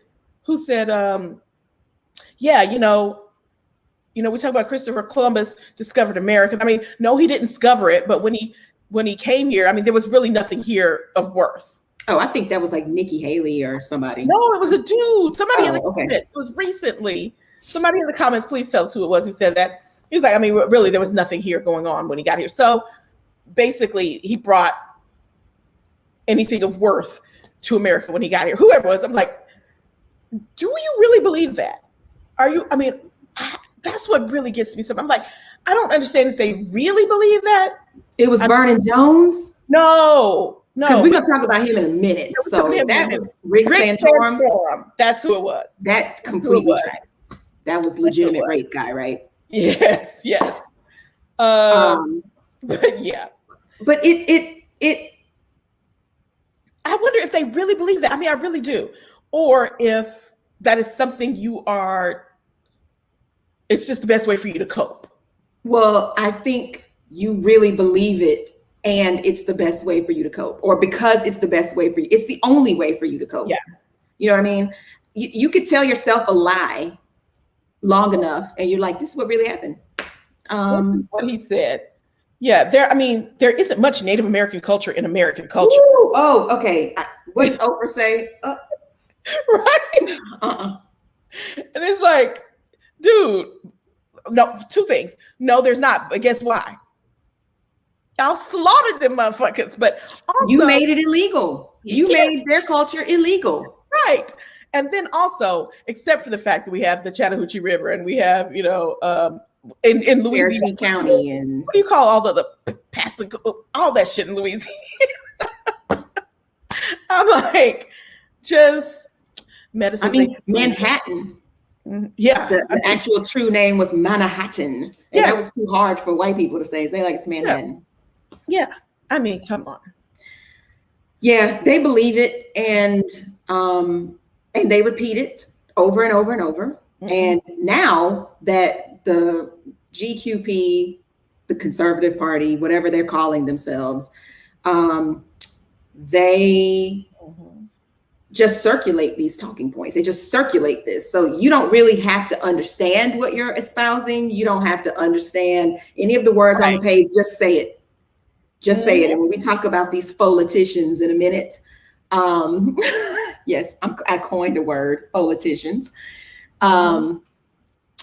That is, they just pick something new every week. They just pick something different to say and to, keep saying over and over and over. And it's how things wind up getting bastardized, like affirmative action. Mm-hmm. To this day, there are people that have to be educated on what it actually is, what it was designed to do, what it is not. Feminism is something that has been re-narrated, reworked, so that it is all about having to step on men to like that was never, but that's the narrative. And that is what people believe. For that matter. Communism, socialism, all of that. And so, and not understanding that the problem with the isms is man, humanity is the problem with communism, is the problem with social, because someone has to decide.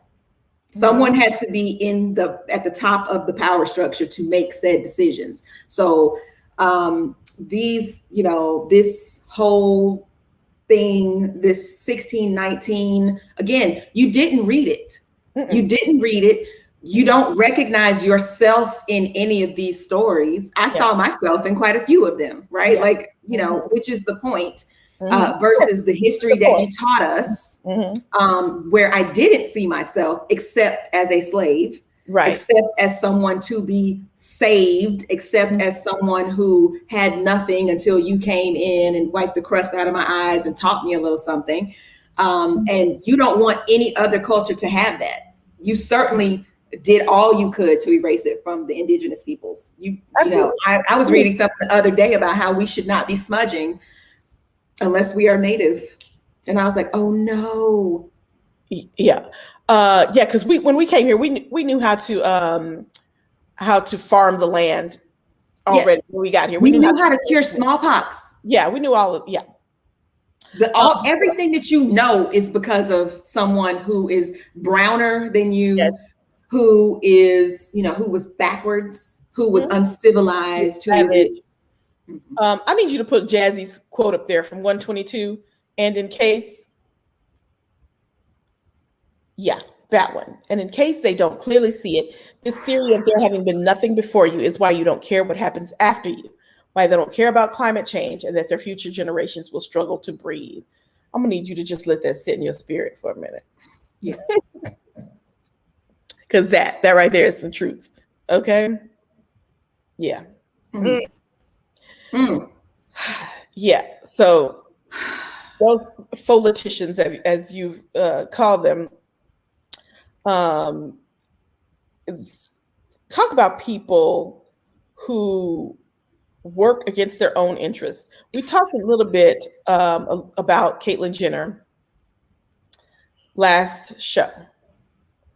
But she is out here Wildin'. Straight cooning for the man. She is. She is out here talking about how she's got to build the wall. You can't have a state, you can't have a country without a workable wall. And I'm like, clearly you can, because we do. She's out here talking about how you can't have trans people competing in the sport to which they have identified. Yeah, to which they identify. No matter which way you believe on that, she's a trans person. So she's a trans person who plays in women's golf tournaments. Exactly. So let me just underline that part. Right. Because, arguments can and should be made for whether it's a good idea. Right. I had a long conversation, 2 very long conversations yesterday with kids and sisters about, the trans athletes situation. Yes. And I think it's lazy. I think banning is lazy. Absolutely. That's my supposition. It's lazy, and because we're only concerned about trans women. Everybody thinks that not everybody. There is a faction of people who are really afraid of a Joanna Man kind of situation, right? That I'm just going to play on this squad because I can, because I'm bigger, stronger, faster, better. Mm-hmm. And, I say degender the sports. Mm-hmm. Degender the sports. Yeah, not gonna happen. Yes. Then have an open tryout. Mm-hmm. And the people who have the best skill, because we're still back to this patriarchal idea that men are just bigger, smarter, faster. Yes. And in some cases, they are. They're going to have more muscle mass. It's genetics. It's, hormonal. It's all of that. Right. But at the same time, there are sports where that is not a thing, right? Yeah, you might be able to swing a golf club faster. That doesn't make you better, right? And this whole there's a level of skill that is not relative to your weight or your muscle mass in many of these sports. Guess what? A woman can absolutely play baseball. Mm-hmm. You ain't tackling. You may not be bigger and faster, but guess what? Have you seen a first baseman lately? Have you seen a third baseman? Have you seen some of these pitchers, some of these catchers? They're not fast, right? They're skilled at what they do. Mm-hmm. I remember Javi Lopez in Atlanta, teeny tiny, lots of money to do what he did, right? Yeah. So again, because we're not worried about trans men, because the assumption is that they would never make the squad anyway, right? Because they're not going to be, they're inherently not going to be, and this is irrespective of taking the hormones, the things to diminish or to bulk up, depending on which way you're going. And so I just think it's lazy. I think a ban is lazy. I think it's lopsided because, again, we're only talking about trans women, playing these sports. And we're only talking about certain sports. Because guess what? I made this analogy yesterday. The basketball court isn't smaller. The goal isn't shorter. The ball is smaller. You decided that the ball needed to be smaller. Yep. When I was growing up, the basketball that we had at our house was my dad's ball. Right. And it was regulation. Yeah. I didn't learn how to play basketball on a girl ball. Right. Right. So, but then, if I had if I was good at basketball. So let's just start there. Right. But if I had gone on to play girls basketball, it would have been a smaller ball because some man decided that our hands are smaller, so we need a smaller ball. But that's not how we learned. Right. Right. Softball used to be girls until old men were like, oh, I should play it because it's a little slower and it's a little, but we have no problem with that. We have no problem with old men playing softball or young men for that matter. Right. So I think the trans ban is bullshit because I think it's lazy. Right. I'm not discounting the fact that it requires discussion. It requires consideration about how to best, mitigate the inherent issues. Yeah. Correct.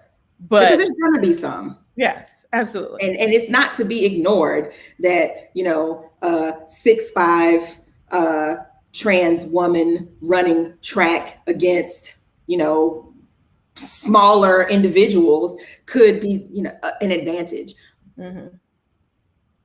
But okay, again, if it's degendered, the mile is the same. 100 yards is the same. Yes.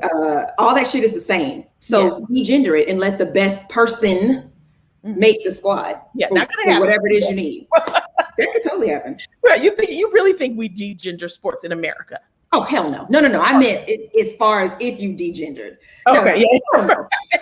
Because as somebody that I was talking to yesterday, and because I had the conversation multiple times yesterday, I'm not sure who said it, but no, America's not doing that shit because all the money is in men's sports. Yeah. We make the money because of the segregation. Yeah. But anyway, your girl out here bullshit against herself. It's bullshit. Yeah. And out here talking about the border wall again. Anyway. Can we come back to the hanger? How the friend that she was talking to that's moving to Arizona because I just can't walk outside and see homeless people. Oh yeah. So that person rents a hanger next to you. Yeah. Yes. You're not with us. You're not with us. You're not one of us because you still think like your alter ego, or not your former person. You still think like a white man. Yep. That's how you think. But, if you were still in your athletic space, like if you were trans during the height of your career, would you still be saying shit like this? Is that the thing that you would be on? Maybe. I don't know. Maybe, but I don't know. Something to do now. Yeah, Amanda did tell her years ago she was hustling backwards, and she's hustling quickly backwards as she thinks that this party is using her for anything other than a tool. Yeah. And they got no love. They don't love you. They don't love you. They don't love the next motherfucker we about to talk about. You are a tool on several levels, but you are a tool. This whole conversation had me so hot. And we're speaking of a conversation, an interview between Mark Lamont Hill and Vernon Jones. So if you have not watched the clip of this conversation, when they were on, what is it, Black News Tonight? What's his show? Yeah, I think so. Black News Tonight is Mark Lamont Hill's show.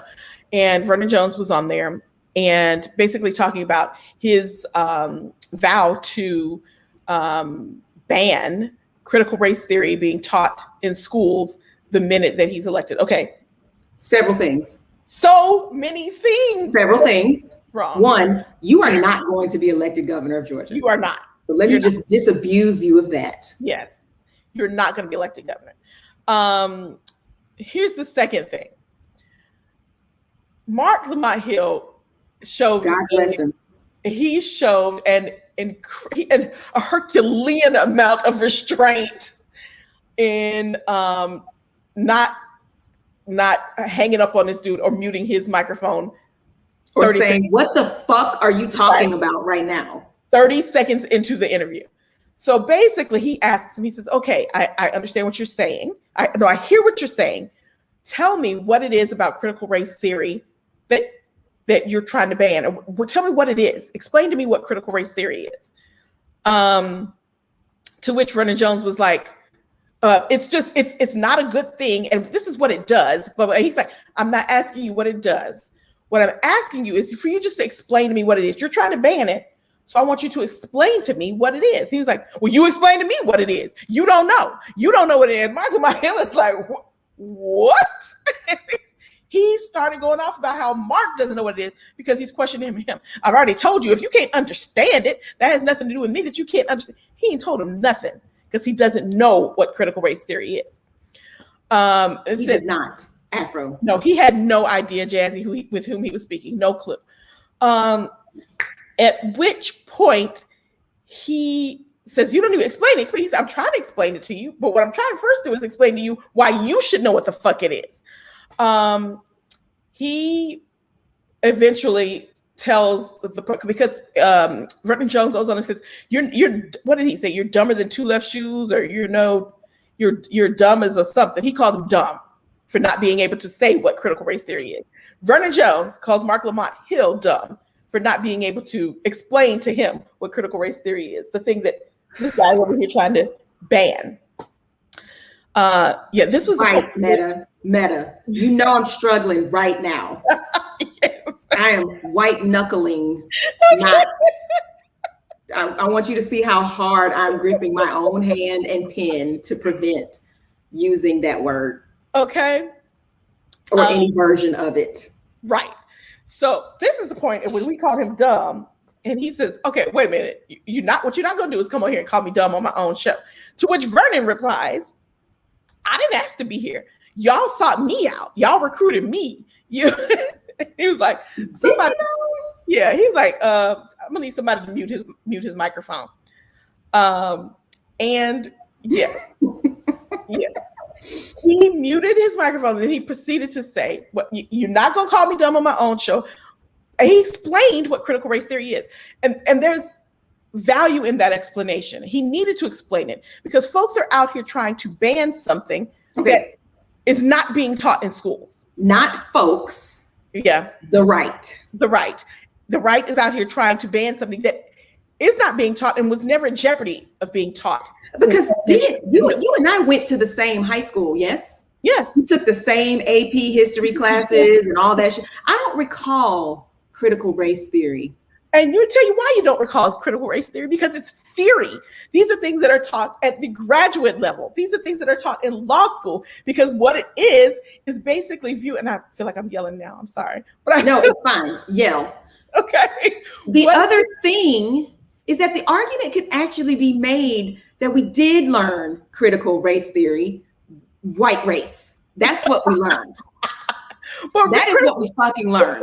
We learned how they're saying they're using critical race theory to mean Black history, and they are not the same thing. That's like saying, yeah, I know the Pythagorean theorem because I know how to add. And that's not the same thing. It's a literal theory. It's not. And if you think it's about addition, you are way wrong. Right. It's literally a real, it's not it's a lens. Set of ideas. It is a theory, a lens through which, it's a theory that was created by a person, a lens through which we look at history and the law and the way that they intersect and how they've affected. And like I explained to one of my kids yesterday, it's talking about manifest destiny in totality, not just that we expanded but how that happened, who it affected, and the law. You have to have the law. Exactly, and the law. And so critical race theory is actually expanding. Like I hate to use the term bootleg because it's not what it is, but it's a critical race framework for medicine to look at the ways that, medicine has evolved on the backs of, indigenous and Black people and, all. So if you can't understand the law part of it, then you certainly can't understand how it could apply any other way. And if you don't understand that it is a way of looking at something, again, in totality, like you can't study the law and irrespective of race, you can't. That is anathema to American history. Like so much doesn't exist. And so even in the medicine, in the medical space, when you're looking at, all the things that we know now, as a result of things that happened in the Holocaust, of things that happened during chattel slavery, of things that happened, and we, call these people father of fill in the blank thing, but the way that they got it matters. It doesn't mean we're not going to do these things, but the way that it happened, it wasn't fucking magic. And to your point, conflating that with Black history, conflating that with we're teaching kids to hate white people, that is not even an expected byproduct. What we're trying to teach people is the whole fucking story. Who's that? Paul Hardcastle, and that's the rest of the story. That's what we're trying to do. We're trying to stop doing this. Yeah. And this is not theory. Yes, he thinks he's Donald Trump. He thinks that he is the next one to fillet him, and he's trying to fillet him the longest. Yeah, a theory is not something that middle schoolers or elementary schoolers could ever understand. They're trying to ban something that was never at risk of being taught at these schools. Never there. Anyway, never at risk. Anyway, the interview ended with Mark Lamont Hill calling him all the names that he said, what I didn't call you was this. What I didn't call you was, and when he called him, y'all just look it up, because he called him every name that you wish you could call somebody in your life right now. All the names synonymous with coon. I'm gonna need you to just Google everything but a child of God. It needed to be said. It needed to be said. And I'm going to say this. Hub said this, and I'm going to say it here on Al Gore's internet. Shame on any Black church that invites Vernon Jones to come and speak during election season. Shame on you. Shame on you. Because while it is part and parcel of the election cycle to go to these churches and, try to stump or whatever, you should not be inviting people who are calling you still on the plantation, who are saying to you that, they don't have your best interest at heart, that they are in it for self, and that is who he has been consistently throughout his career. But now that he's trying to be your governor, the fact that you should lose all of your membership at that point. Absolutely. I'm sorry. I was on mute. Yes, 100%. I know. I didn't even think of that, but absolutely shame on every church that would invite him. And so, this is a part and parcel again to the GQP rewriting narrative to fit. Come on in here. It's okay. To fit what they're doing, to fit this flaw that they're trying to. It's like it's part of the big lie. Like this is not part of anything. Oh my gosh, she's so big. Oh, I don't think I've ever seen her in person. Yeah, that's Madison. Wait, come on. Mason just woke up. You got to get your face in here too. Let people see your face. You hear his deep voice. Say hello. Hi. He can't be at church. He can't. And the GQP should be, if they had shame, they should be ashamed of what they're doing. But we've established already that they're not. They don't, and because they don't care anymore. And they're using these buzzwords. Yeah, you got to see my brother. Y'all ain't seen him in a long time. What up, Mo? Hey, what it do? Oh my God, look at y'all. Oh wow, that's what it do, man. What's up? Everybody say hey. So yes. Anyway. I know. So Vernon Jones, out here, Vernon Jones. And I won't say the N-word, but I have a friend, I think I said this to you before, who always says, what N-word's gonna do? Nig. Yeah. That's what he out here doing. They're gonna GGA. So the last politician that we're gonna discuss today is Elise Stefanik. And so for those of you who watch the news, for real, you know who she is, Representative Elise Stefanik. She is seeking to replace Liz Cheney as they seek to unseat her for, quote, speaking for herself instead of speaking for the party, which translates into she refuses to toe the party line about the big lie. And she also is like, and that fool that just left office, like we're better off without him. Yeah. And so because she has said these things, the GQP is trying to strip her of her leadership position and replace her with someone who is, on paper, less Trumpian than Cheney. Basically came out of nowhere. Like she repeated something over the summer and suddenly she's the next big thing. She's lied about where she's from. But she's from somewhere in New York, but she gave this like small town narrative. And yes, she's definitely trash too. And when they went to that town, nobody knew who she was. Yeah. But she's out here talking about how she is here to uplift women. Houseway, you're stepping on one right now. Right. Her voting record, like you said, is not overwhelmingly Trumpian. No, but I think publicly advocated for him, especially around the impeachment trial, how she thought it was, bullshit. And so that's all it takes. That's why Trump loves her, because she publicly speaks out for him. And I don't want to be loved by Trump. I don't either. His brand of love is right. bullshit. That's what? No, thank you. And it's super that shit. He's like a mob boss. Once he stops loving you, he wants to be a mob boss. Yeah, he's not smart enough. Yeah, and he doesn't surround himself with people who are smart enough. Because we didn't put Rudy in the raid on here, but that fool came out and was like, they took everything except Hunter Biden's laptop. Bitch, you don't have Hunter Biden's laptop, number one.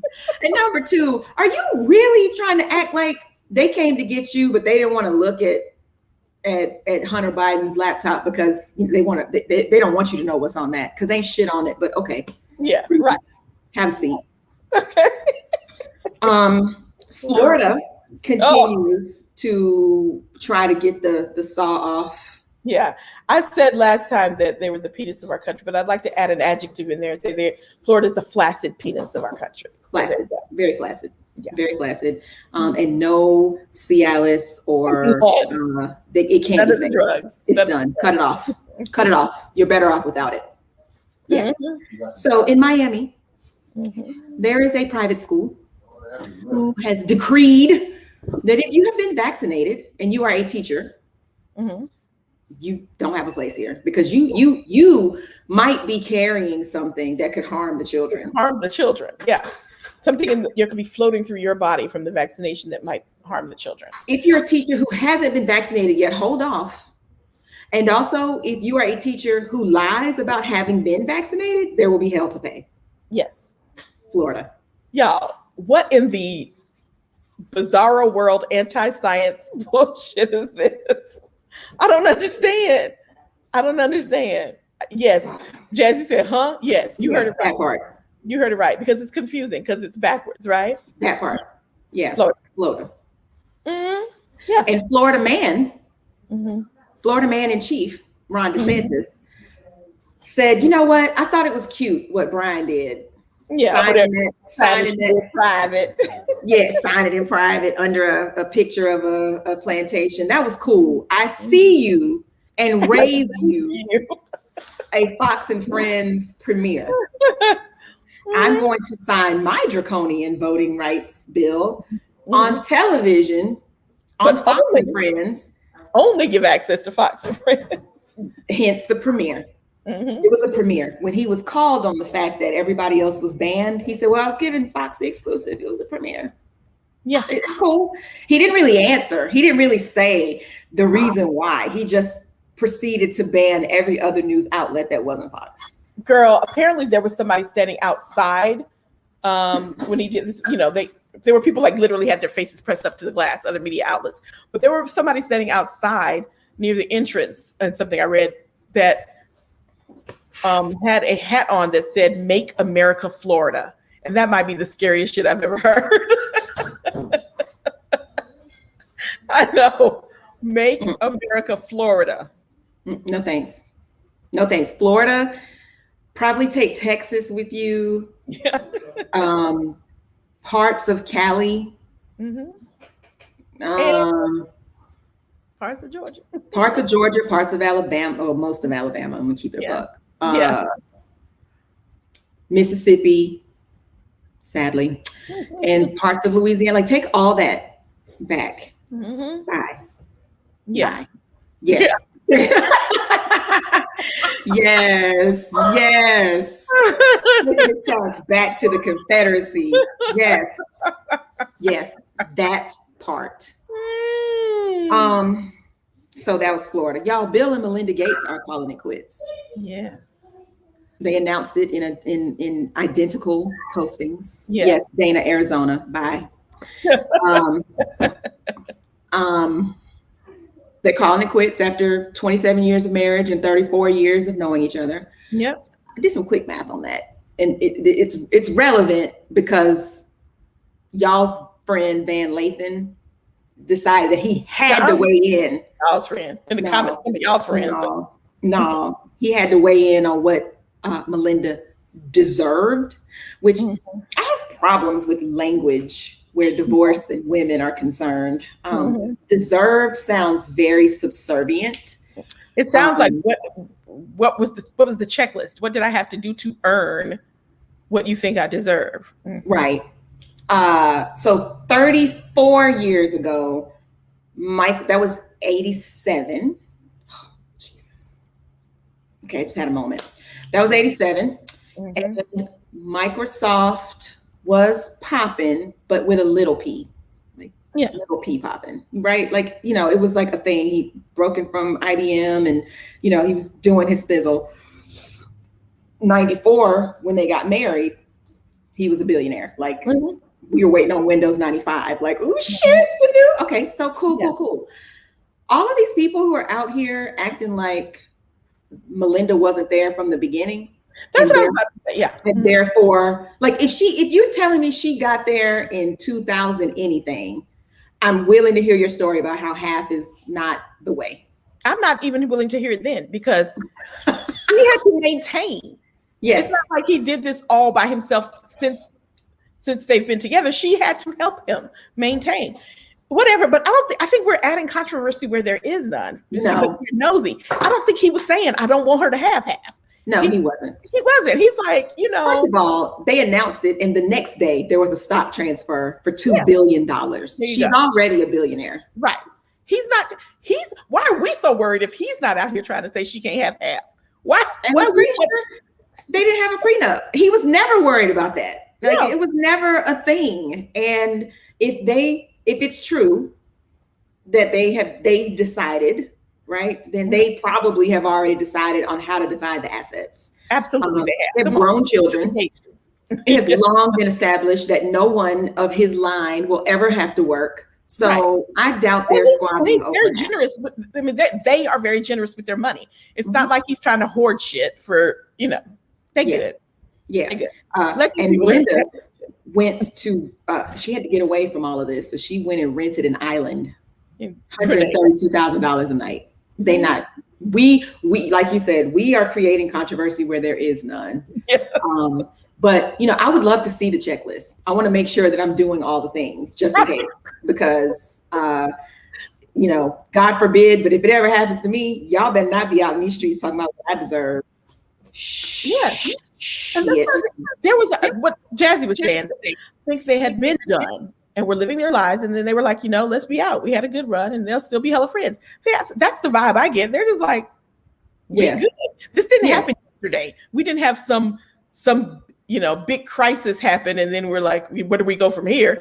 They strike me as keeping it together for the kids. Yep. And the last one is gone. So why are we doing this? Like, if you've been stepping out, you can come out of the shadows. Right. I've seen her, Sheen, all that, but whatever. Right. Yeah. Exactly. Whatever. Right. Stop working so hard. Run me my money. Yep. And we'll keep doing the foundation thing, and Yeah. Okay. Absolutely. So I said we were going to come back to this short film situation. Yeah. Y'all, the Black Man won the Oscar for the best short film for Two Distant Strangers. And hours later, here comes Cynthia Kao, K-A-O. Talk about Talmout, they stole the idea from her. So the idea, I haven't seen the movie, but the idea behind the movie is like a Groundhog Day-esque kind of time death loop, right? So you keep living the same day over and over again. And that day involved trauma with a police officer. Correct. Of which I'm sure she's had none. Right. Let me just put that out there. She says in 2016, she did her own short, and that the now see this, you've probably seen it on, that they had something to do with her funding, and she thinks that they facilitated this group, Trayvon Free and them, kind of gave her idea away. Because as we stated earlier, their movie came out on the 20th. Well, I'm going to invite you all to go to TikTok or go to Twitter, where a young lady basically was like, so your movie was called Groundhog Day, a story of police brutality, whatever. That's not even your line. You actually stole that from our friend Lovey Ajayi Jones from an essay that she wrote in 2015. So while you out here trying to discredit the Black man, bitch, you stole this from a Black woman. Yeah, and so I'm gonna need you to sit all the way down. The concept of Groundhog Day is not a new. I mean, it's a concept that's been used in film over and over and over again. You didn't invent that. Plus, and no one is disputing that everybody was like, oh, this is like Groundhog Day, the thing that came out in 1993. Lovey said it. The director of this movie said it. The writer said it. So you don't own Groundhog Day. Yeah. Plus, this film was done before their affiliation with Now See This. Second, done before. Dang, I lost it. There's something else about what she said. Timing. Fuck. I fucked it up. I'm sorry. No, it's fine. Damn. Oscar winning short. Anyway, she didn't say anything about this until there was Oscar buzz. And then she didn't say anything big until they won. So again, the movie came out in November. If you felt some kind of way about it, you could have said something in November. And that's when the movie was released into the world, but there was buzz about this before that. So anywhere up and through here, you could have said something. The takedown on TikTok was masterful because it was just like her whole thing. That's how she made her whole claim, was on TikTok. Yeah, she has a whole channel and that's what she's talking about. And I'm just like, see, this is part of the reason why we can't come together as communities, because here you go out here being adjacent, trying to discredit. That's all I'm saying. And what's your end game? What do you hope happens? Oh, you want your cut. That's what it is. You want them, you think that they're going to take that Oscar from them and give it to you. Sorry, that's not how this works. That's not how this works. It makes sense. That's not how this works. And I guess maybe you wanted us to know your name. Maybe I plan on promptly forgetting. Yeah, that part. Okay. So what's funny is Lovey has been on vacation. She came back to Twitter. She was like, I'm back. What did I miss? And somebody was like, yeah, so you need to see this. So I haven't found where she has weighed in on this yet, but that's not the smoke you want. Yeah, no. It's not. If you're gonna bite somebody, that's not the one. It really is not. It's just not. It's just not. So I'm gonna let you talk about the next one. But please tell me you have video on this. Do you not? Maybe I could just play the audio, because the audio really is all you need. Yeah, you could play the audio. I don't have the video. Okay. I told you I wasn't giving any of these people production. Yes. Okay, so I'm just gonna play the audio for y'all on this one. But a Republican legislator in Colorado was up at the podium, not giving a fuck, y'all. And I'm just gonna let you hear the audio first. And then you can decide for yourself. Let's see if this works. You can tell me if you can hear it. When your safety, that is when your life is threatened. I'm getting there. Don't worry, Buckwheat. I'm getting there. I'm sorry. What I'd like to say, that's an endearing term, by the way. Representative Holtorf, We must maintain order in here and not refer to any individuals other than in inappropriate manner. So please do not do that any further.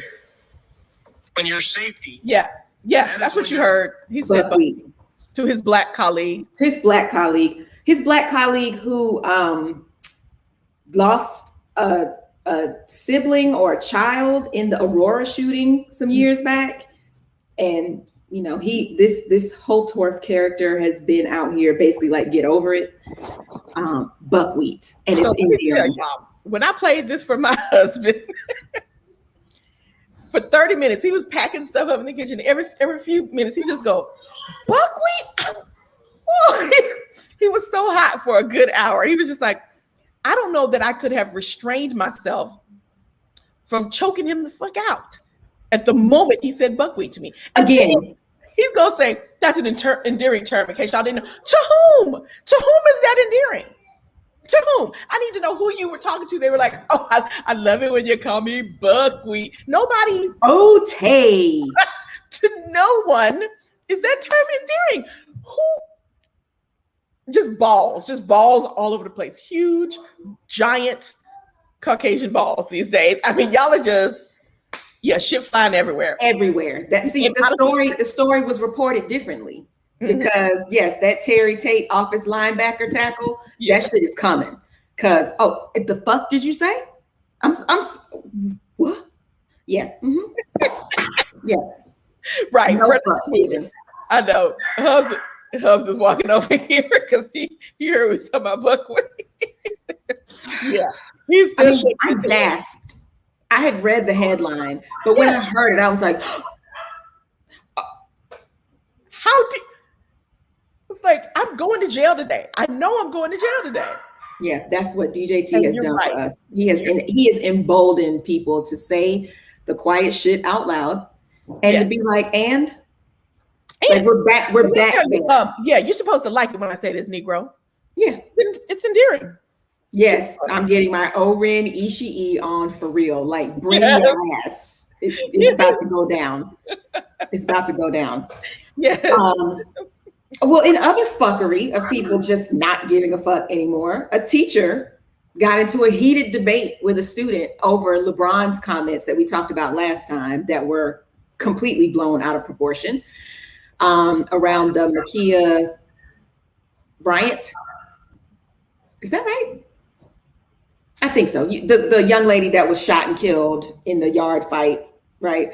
Mm-hmm. And you remember LeBron tweeted the video and it was like, "You're next." And everybody's like, "Oh, he's talking about police, being brutal against the police and blah." It's not what he was saying, and everybody fucking knew it. But so anyway, the teacher had some thoughts, and a student, a black student, engaged her and was like, "That's not what he was talking about. This is what he meant. This is, where he was going with it," and da-da-da-da. Exchange back and forth, back and forth. She ended that shit by throwing a stapler at him. I've been a high school teacher. I have gotten into some back and forth with students, and not the kind where it's like, get the fuck out of my classroom or anything like that, but just some back and forth, you asked me a question and I gave you an answer you weren't thinking that you were going to get. But don't back down, like continue to tell me. Like the student who casually was like, "Do you hear what they're doing in South Africa? They are taking land from white people and giving it to black people." I was like, do tell me how they're taking some. So we had a discussion. Like, I'm going to educate you right now, and I'm not going to let you slink away quietly and da-da-da-da. Because that is an education, though. Teaching Correct. a child how to have discourse, and even debate. Conflict doesn't have to be confrontation. Correct. You know what I'm saying? Teaching the child I can ask you effective conflict. How did you arrive there? Why do you think that? Like, we can have that back and forth. You can take me to task on something that I've said. It doesn't have to end with violence. I am the adult in the room. You threw a stapler. That interview went different.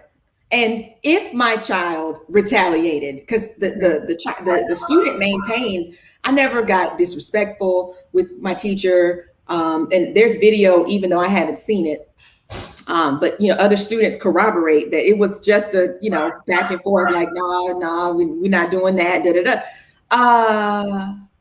If after stapler is thrown, yes. So to me, that's the line right there. I'm with you, Jazzy. I hope my child beats you ass.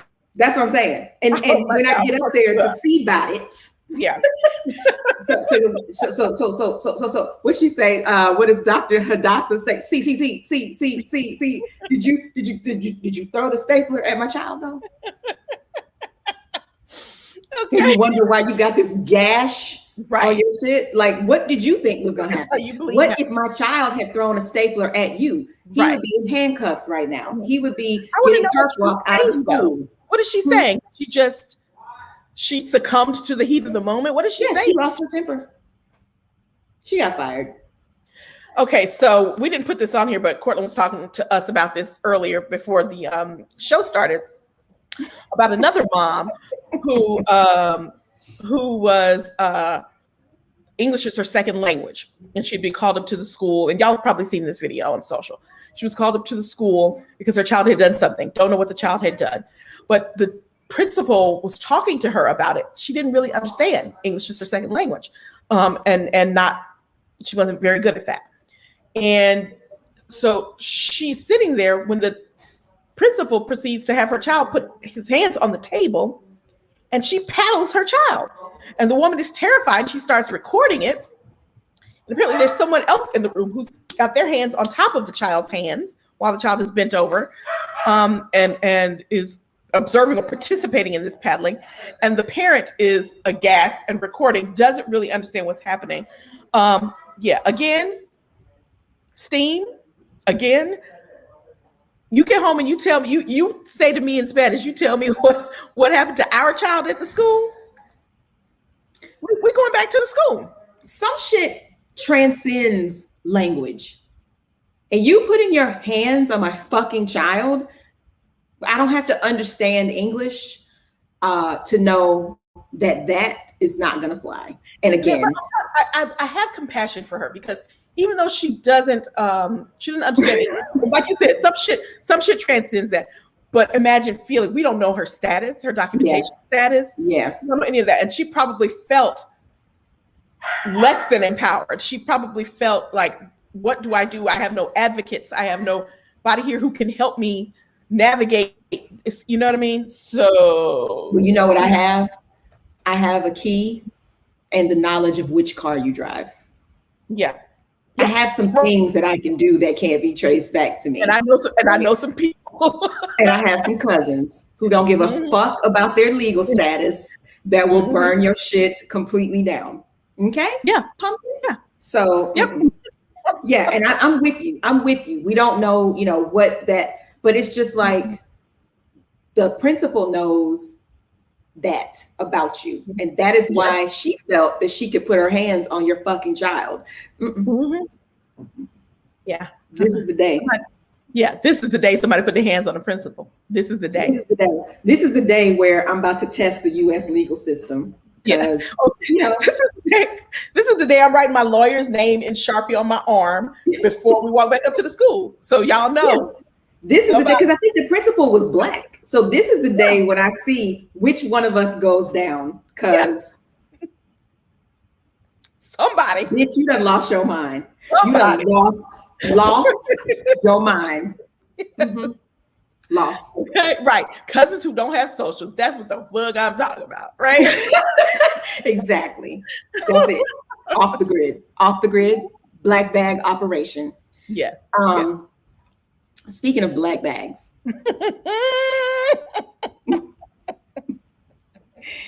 I almost gave them. That's a good segue.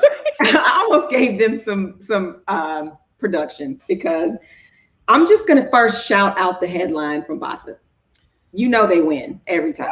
Always. And the reason I'm gonna shout them out this time is because embedded within the headline, they threw shade at another publication who tried to channel them in their headline. Nice try. We got it though.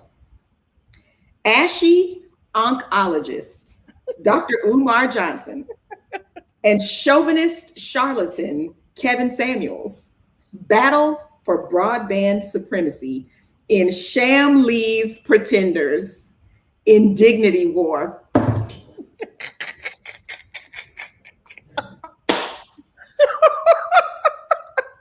Y'all, I'm just going to show y'all Yes. these two characters. If you don't know who they are, look them up. Yeah. They done started some shit with each other, which is, I guess, over who is the most hotep. I can't really get to the bottom. But is Kevin Samuels really hotep?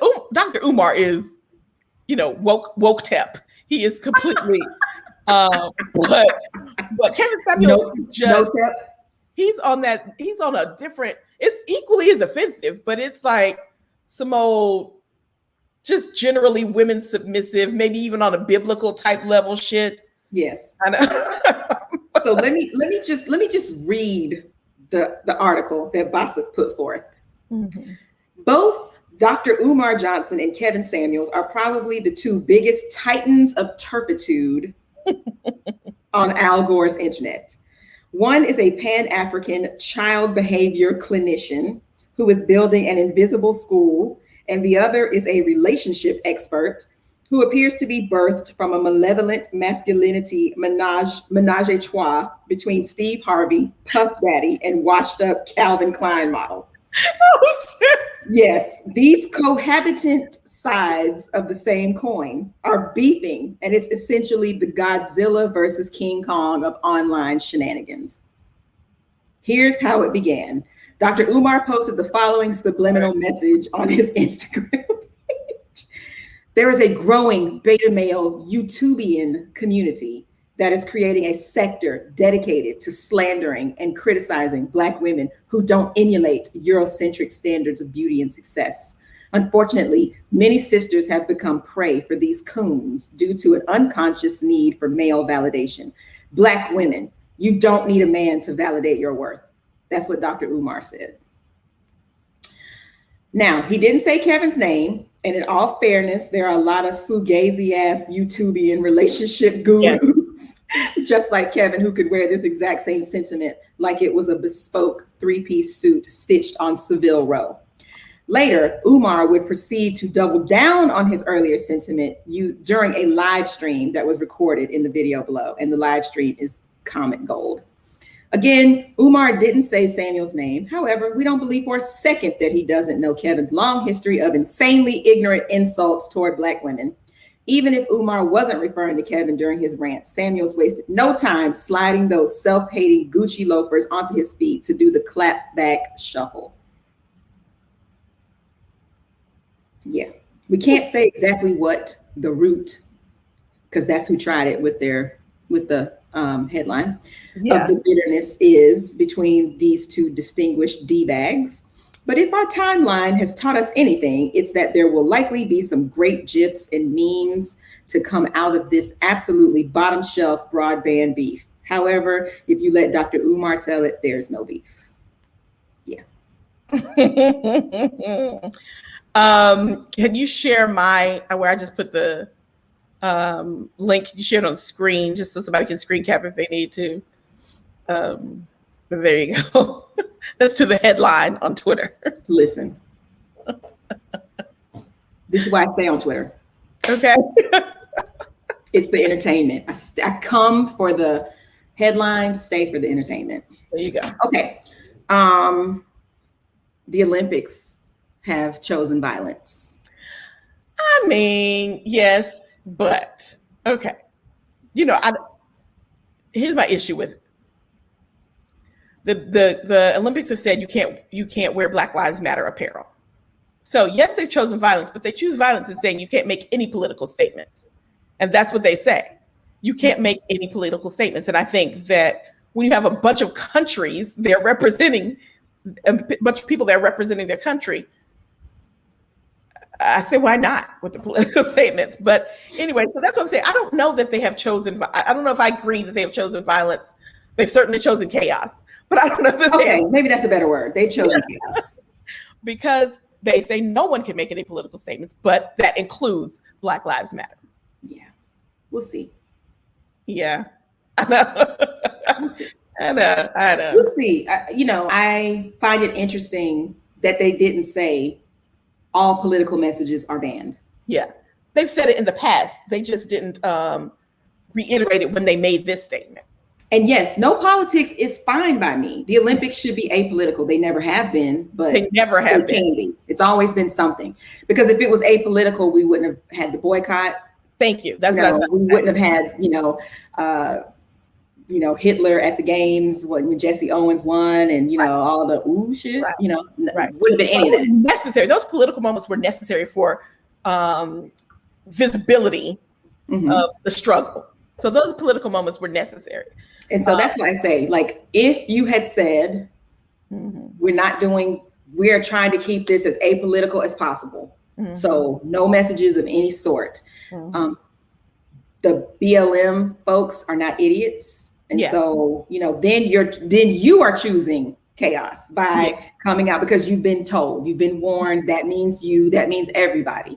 Yeah. So I'll just be, curious to see how that plays itself out, because what exactly constitutes BLM, right? Since that's who you singled out. So if I wear something that says Breonna Taylor, that doesn't say BLM. Nope. If I wear something that really says political either. So that's what I'm saying. So again, you singled out a group, which I think is political in and of itself. Yeah. That you singled out a group, that you didn't say, we're not doing, don't bring your Proud Boy shit over here. Don't be doing this. Don't be, none of that. If we don't want to see it. Remember a couple of years ago when Pau Gasol, when the Spain team did this in a picture, they all took a group picture. And they're like, oh, we were showing deference. The fuck? No. Where did they do that at? No. We all chuckled. Okay. That's in poor taste. Sorry. I'm blonde wheat. Right. But yes. So yeah, I'm just saying, like, you singled out a single group and then said, but no political messages, but especially that's some fuck shit. I'm sorry, I know you have children walking around your house, but they should go into a different room. I don't know where they are. They're somewhere, but I don't know where. Good. I'm assuming they may have heard these words before, but yeah. They don't know me, so okay, you good. So there's that. We're getting there. Y'all hang in, because we have a game we're gonna play for the C block. So hang in there. Yeah, and we're almost there. Yeah, we don't have a lot to say about the next two things. No. Peloton is out here acting a fool, not taking responsibility, first of all, as quickly as they should have. But the governing bodies, the regulating bodies can suggest to a company that you make a recall on a product. But under certain circumstances, companies don't have to issue recalls. They can ignore the request for one. And basically that's what Peloton did for 3 weeks after it was confirmed, and they confirmed the death of a young kid whose arms, no, not that kid, another baby died. But what brought it to the forefront was a kid who got injured when his or her arms got stuck in the Peloton. That child did not die, but after that happened, it came out that another baby did die. Okay. You know? Okay. See. Here's my issue. Well, where were their parents? Yes. Pelotons are not for children. They are not. They are not. I was laughing with my sisters the other day. My grandfather used to have old, treadmill that it made a lot of noise. It had like beads underneath, right? Yeah. We used to get in trouble for being on that when we had all our faculties about us. And if we fell, that was your fucking fault, right? But we would get yelled at, hemmed up, the whole nine, for being on that treadmill, right? Peloton, I understand, has done something with their treads, some proprietary shit that makes it a little bit more like a escalator. You know how you get your shoelaces caught in the escalator and, you lose a fucking limb doing that shit. Yeah. So the issue that I have is some adults are who got hurt and caused the recall. But what got sensationalized was this shit with the kids. Right. It makes it seem like we had to recall this because let me fix your headline for you. Some kids got into some shit in your Peloton and then didn't know what the fuck they were doing. And tragic as it is, you know, got fucked up. Okay. That's not Peloton's fault. That's not. Here's what Jazzy said. The video of the kid actually involves a toddler and his older sister. And they're both playing with the treadmill, no parent inside. And so Peloton confirmed the death of the other child who actually died, because those kids did not die. But then it was 3 weeks later when they issued the recall. And that was just basically, they got shamed into it. They got shamed into it. And I would have been like, watch your goddamn kids. Like, they haven't banned Tide Pods. No recall on those, huh? Teenagers are eating those shits. I mean, come on. So, you know, I feel for them because you got caught up in some, you know, adults. If what the problem is you turn it on and it goes to max speed and you have no control over it, recall that. That's problematic. Like, I should be able to step onto my treadmill without killing myself. But if the situation is somebody who should not have been operating it, you know, got their shoestring caught, or, you know, whatever, I'm just using that as an example, that's not a Peloton problem. That's a YP. That's a you problem. Absolutely. And you're right, Bev. I hadn't thought about that. Do like I do, just unplug it when I'm not using it. Duh. Yeah, unplug it. It's perfect sense. Y'all, the birth rate has dropped. Now, what's funny is it was already dropping, but let me ask you a question. Is there a coupon when you have kids? Is there some sort of Groupon? Is there a decent social program that still exists if you can't afford these motherfuckers? Why do y'all think the birth rate is dropping? It's convenient to try to blame COVID, but we ain't got that kind of data in 1 year. Kids, the Gen Z and the later millennials have been like, I'm not bringing no child into this shit. I'm not doing it. They've been saying they're not having kids. They've been like, I can't afford to take care of myself. Why would I have kids? You know what? And not just that. Also, we have a generation of empowered women who realize that they can have meaningful, purposeful lives without bearing children. They don't have people telling them that if you're not going, well, they still do, you know, like Kevin Samuels and some of these, that if you don't procreate, then you're not valuable. I think a lot of women realize now, you know what, I can still live my life, and it is not my job to make sure, you know, the urban propagate the species. It's not. So and, I mean, we have enough people. Like we do. We really do. So I'm not mad at this. And so I'm not saying don't have kids by any, like, if that's a thing that you want to do, by all means do it. But let's stop the hand wringing and the, you know, oh my God, the birth rate's drop. I mean, first of all, you make it seem like it was a 90% drop in the birth rate. Right. You know, like 1 million people decided not to have kids. There's 330 million people in this country. So calm down. Yes. Just want to put that out there. I thought it was funny. And yes, society is not set up for women to have successful careers while having children. You better preach a sermon. That's a whole other epised. We already had y'all here for 3.5 hours. We can't even. We can't do it. All right. Okay, let's play a game. Okay. She purposely did not tell me the answers to any of these so I could play with y'all. So we're gonna play a game called One Gotta Go. You've seen this before. You see it all the time with food and shit like that on Twitter. So let me share my screen. I want to see your face when we do this. So I have, it's the Mother's Day edition. So there's several, how can I do this? Because I don't want you guys to see. Okay, everybody close your eyes so I'll tell you to open them. Okay, I'll tell y'all a story while she's setting this up. I saw on a friend's page on Facebook this morning about a young woman. Well, she's not young, she's my age. She's a 50-year-old woman who wanted to find her birth parents. And so in doing so, she, somebody recommended that she take one of those DNA tests. And so she did, and they found some genetic matches and basically told her, you have an uncle. They hooked her up with her uncle. He reached out and he said, hey, I think her, let me say that her adoptive parents have both passed away at this point.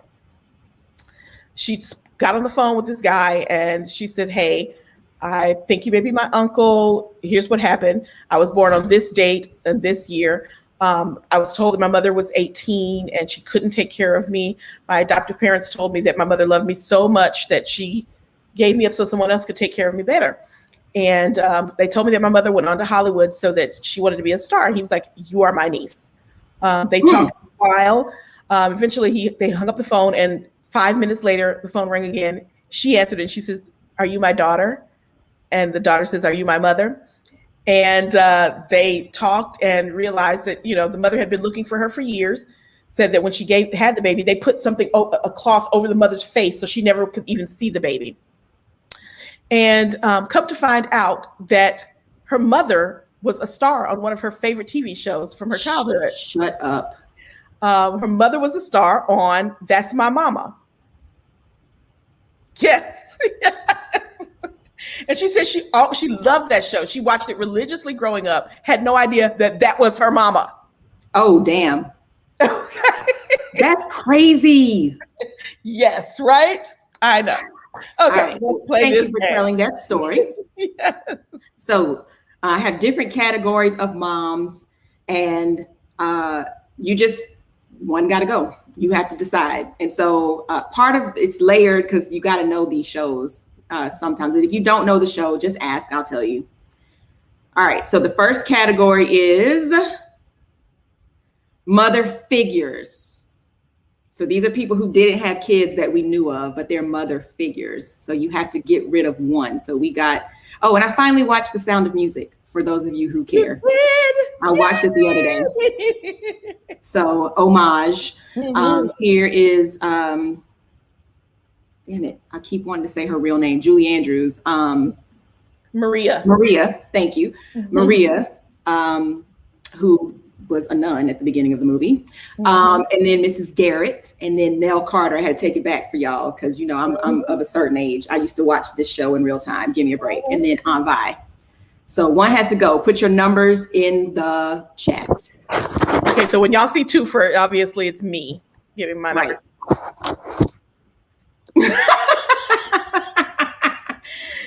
Oh, Salty, you don't know it. Yes, you do. You don't watch Queen Sugar? You never watched The Facts of Life? That sounded judgy. I don't mean it judgily. I don't mean it judgily. All right, so it looks like Dana Rebel got rid of Aunt Vi. Everybody is seeming to get rid of Maria. I didn't judge you, Salty. I forget sometimes that I'm old. Judgily, yes. Your mom was Nell's accountant? That's crazy. Facts of Life. Okay, that's cool. Oh no. Miss Garrett? What? Agreed. 100%. Wow. 100%. Okay. It was this. You know what? I respect it though. Like, okay. I really expected people to get rid of Maria. All right. I was telling my sisters yesterday, I didn't tell them who was in the game either, but it really highlighted for me how few of us have been on television throughout the years, because it was like hard. But okay.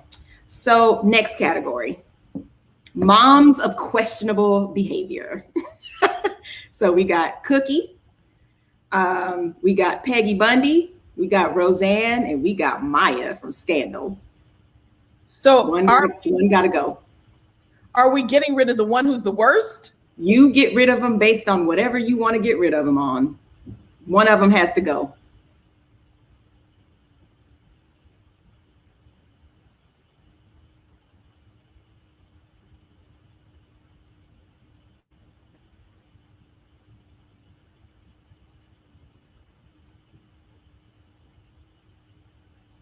Yeah, no, right?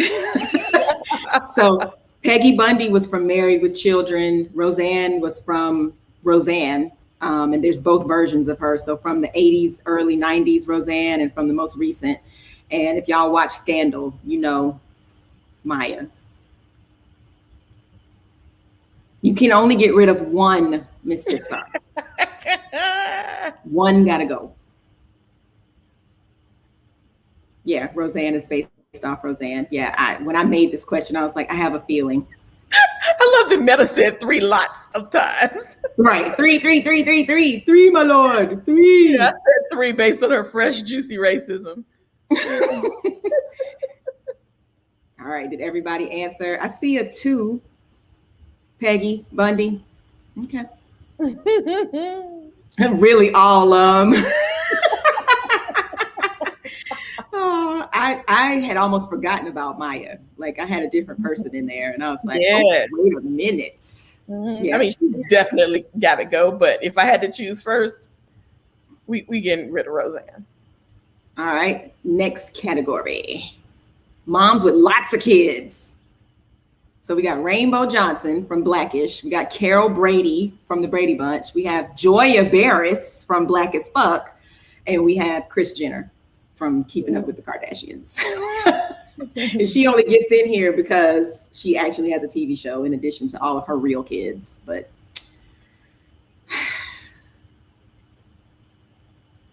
I don't mind telling y'all, I would get rid of Kris Jenner. Well, I think we all know that. Yeah. But Rainbow has 5 kids. Carol had 6, 3 of her own, but married into 3. Doya has 6 kids. Goddamn. And Kris Jenner got 5 kids. Yeah, I'm seeing some 3 and 4s, seeing a 2. Oh, no, Carol Brady? Okay. Yeah, scratch that 4. Kris would make sure I got paid. Would she? Right, though? that's where I am. She would. Would she though? She would. She get them kids bank. Well, the consensus is she got to go for whatever your reason is. Yeah, I'm with you, Ms. Tipstar. All right, going to the next one.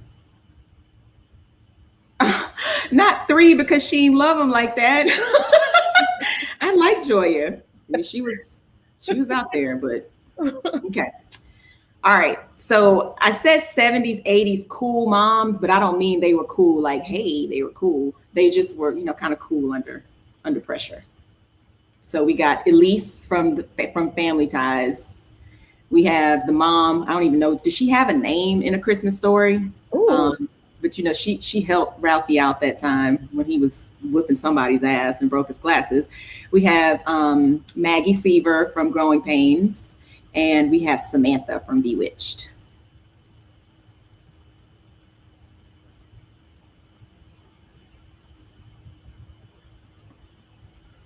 Oh, I feel you, Salty. How they had to cast a mixed race wife again for a show about a black family. But is Kenya Barris's wife is actually mixed race though? Yeah, exactly. That's FYI, because I had the same reaction. I was like, dude, really? And I love Rashida Jones, but I was like, wow, okay.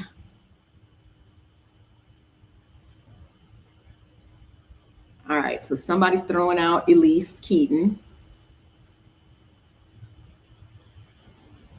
Yeah, I think I threw out the mom from A Christmas Story. Same, Salty. Mm-hmm.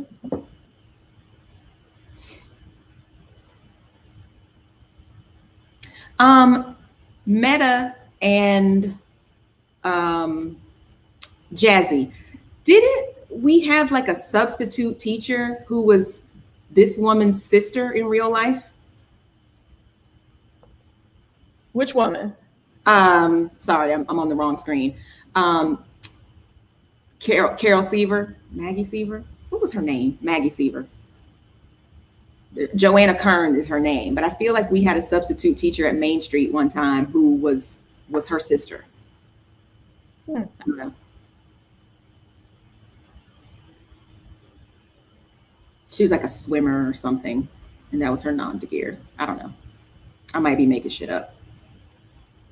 That was real New Orleans, Jazzy. I don't need much, no. All right, that was maybe a Bikram reach. Did people so most people got rid of the mom. I can't tell these women apart. I know when I put them on there, I was like, oh my God, they're all blonde with blue eyes. That is great. hilarious. Okay, next category. Oh, okay. Her sister was an Olympic swimmer, but not our teacher. Okay, mixing stories. Is this the same person at different points in her life? No. Meredith Baxter Burney. I don't even know her real name. No.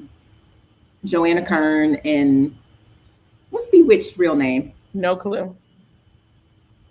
I watched a lot of TV. Okay. All right. So Salt of the Earth moms. So we've got from Parenthood, Christina Braverman. From 90210, we got Cindy Walsh. From Brothers and Sisters, we got Nora Walker. And from This Is Us, we have, Elizabeth McGovern. We have Mandy Moore. Sorry. God, what is her name on the show? Why am I blanking? What's the mom's name on This Is Us? Pearson, Rebecca Pearson. Yeah. Damn, that was hard to come up with. So who are we getting rid of? And y'all, I tried to not use people more than once. So even though I could have put some Black moms that you'll see later in this category, I wanted them in a different category. Damn, no love for Rebecca. Okay. All right. I mean, I'm definitely keeping Cindy. Like, she was the mom. I know it's hard, right?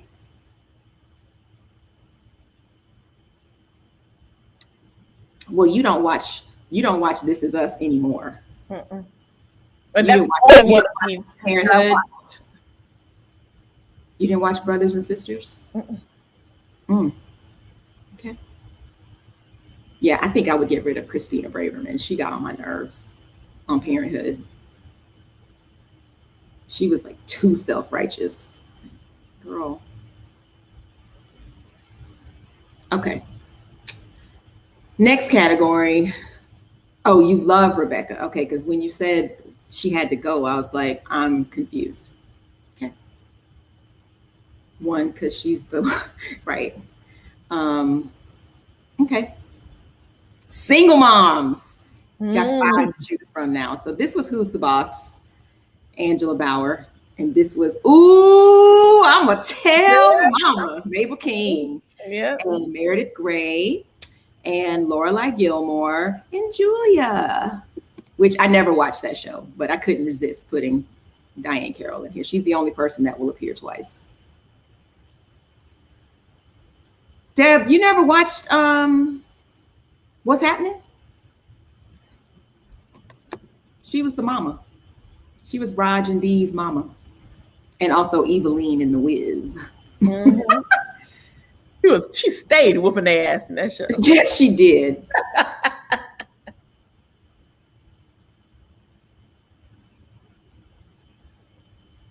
Oh, I was like, Mayor's not one.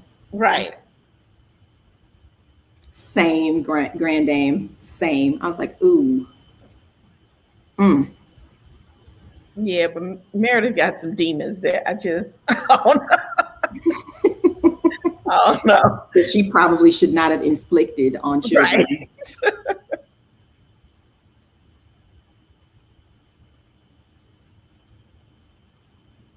You going with 2D because she was beat down. She stayed with a belt in her hand. I think She stayed with a belt in her hand. She made whipping kids' asses on TV. Like, she normalized it. She normalized that for y'all. Oh, Deb, that was from the previous screen. Got you.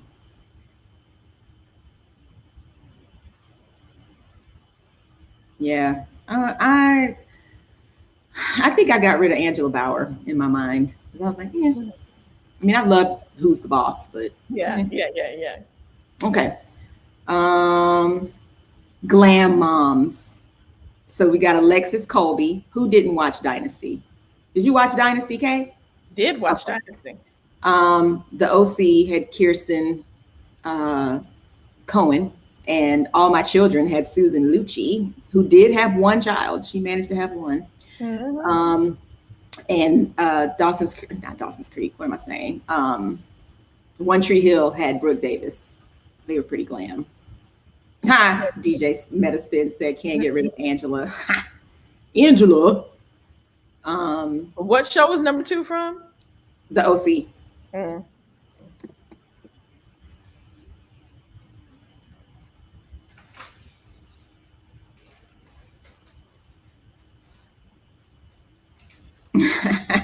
Oh, no OC fans? No, welcome to the OC, bitch.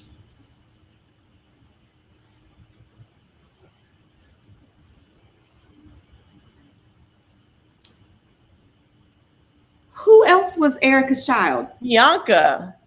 But that was one. Kendall. Sarah Michelle Kendall. Forgot about Kendall. That was Sarah Michelle Gellar. Mm-hmm. Dang. Okay, well, cool.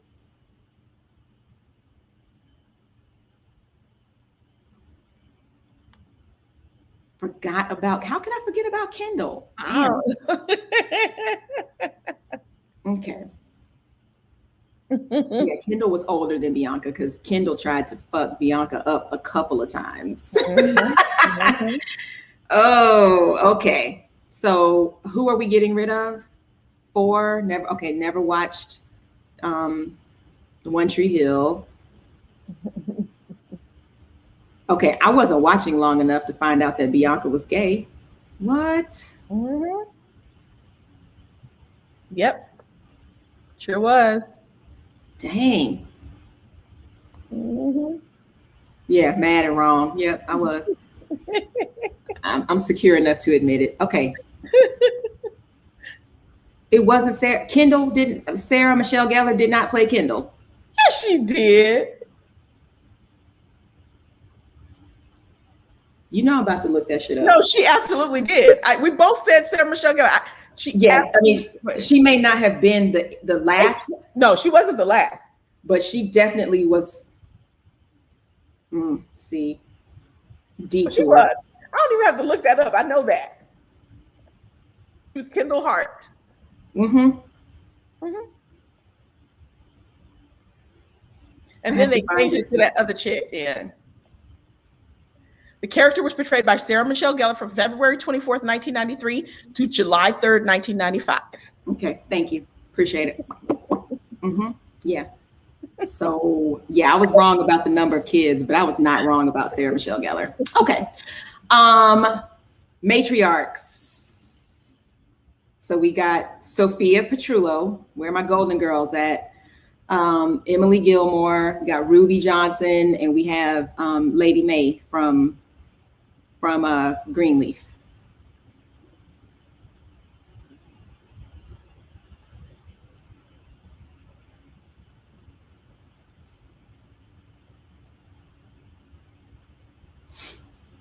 I keep putting my cursor on the wrong screen. Sophia Petrillo from Wow. I was 3 years old, missed that. Wow. 3.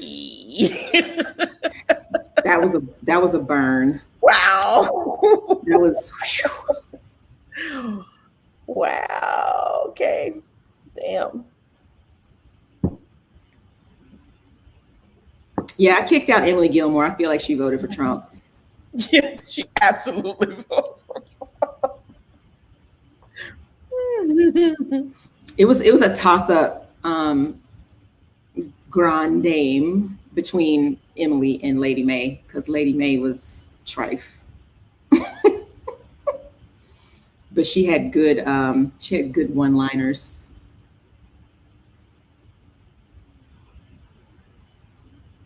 Okay. I think we got all of them. All right, Black moms. I'm sad that this is a category. Black moms. So we had Mary from 227. We had just die. Marion Gilmore. Marion Gilbert. Of course, Claire and Florida.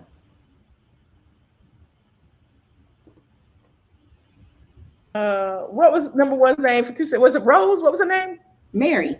Mary. That's what. Mary. I don't know why. Getting rid of Marion Gilbert.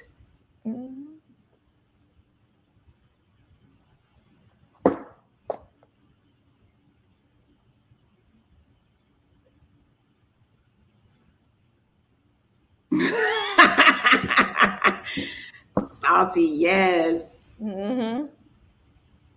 Yep. Y'all are not fans of Marion, huh? Whitley's I got mama. rid of Mary because I got rid of Mary. yeah, that's basically her face the whole series.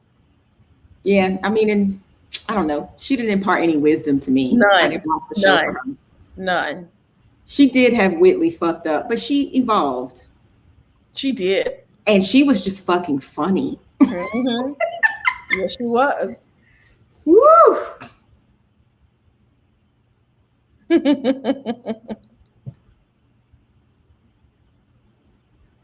Yeah. Mm. Yeah. Okay. We're forgetting about people. We're reading these comments like people who are going to be watching this later can see these comments. No. Okay. Oh, that's true. Yeah. Oh boy. But well, yeah. That's the end of the game. Yes. That's the last of the one gotta go. That was fun. And thank you to the Black folks. Let me stop sharing. Yay.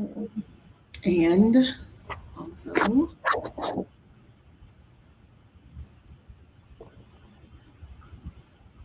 what you doing now?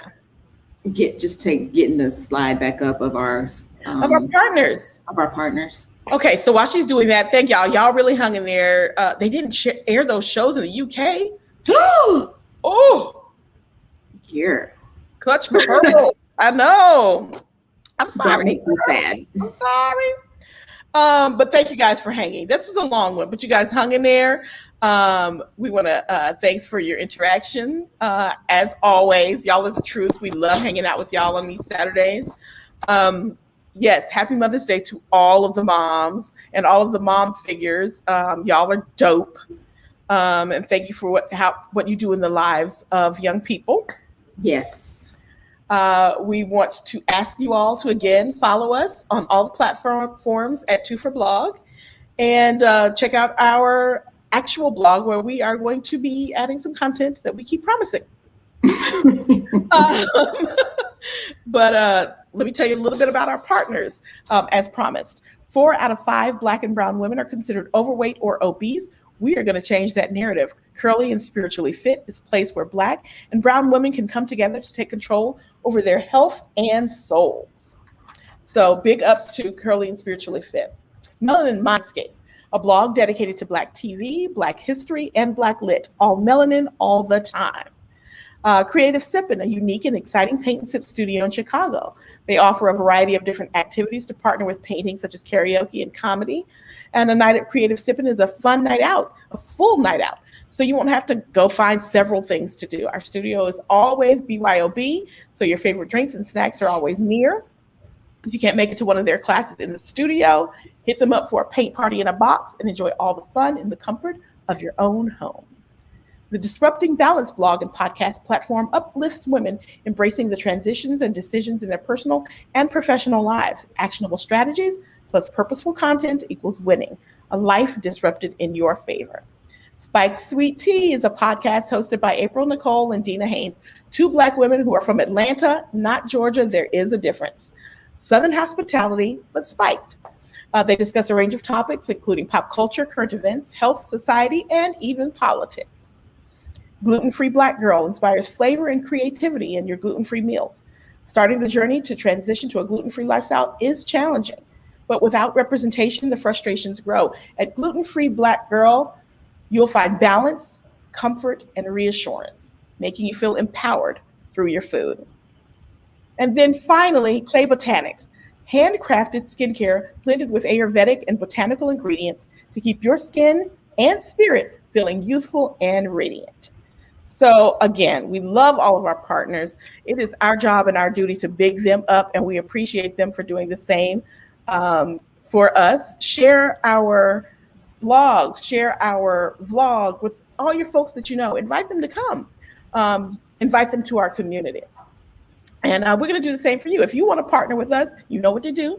Shoot us an email at holla, H-O-L-L-A, at twoferblog.com, and just put partnership in the subject line, and we'll get back with you and we'll make it happen. So again, you guys are the bomb. We both appreciate you so much. I love you, Mickey. Thank you for doing Love you back. Thanks for coming, y'all. Have a great rest of your weekend. Happy Mother's Day to all the mommies. Yes, that. And mommy figures. That. Bye, guys.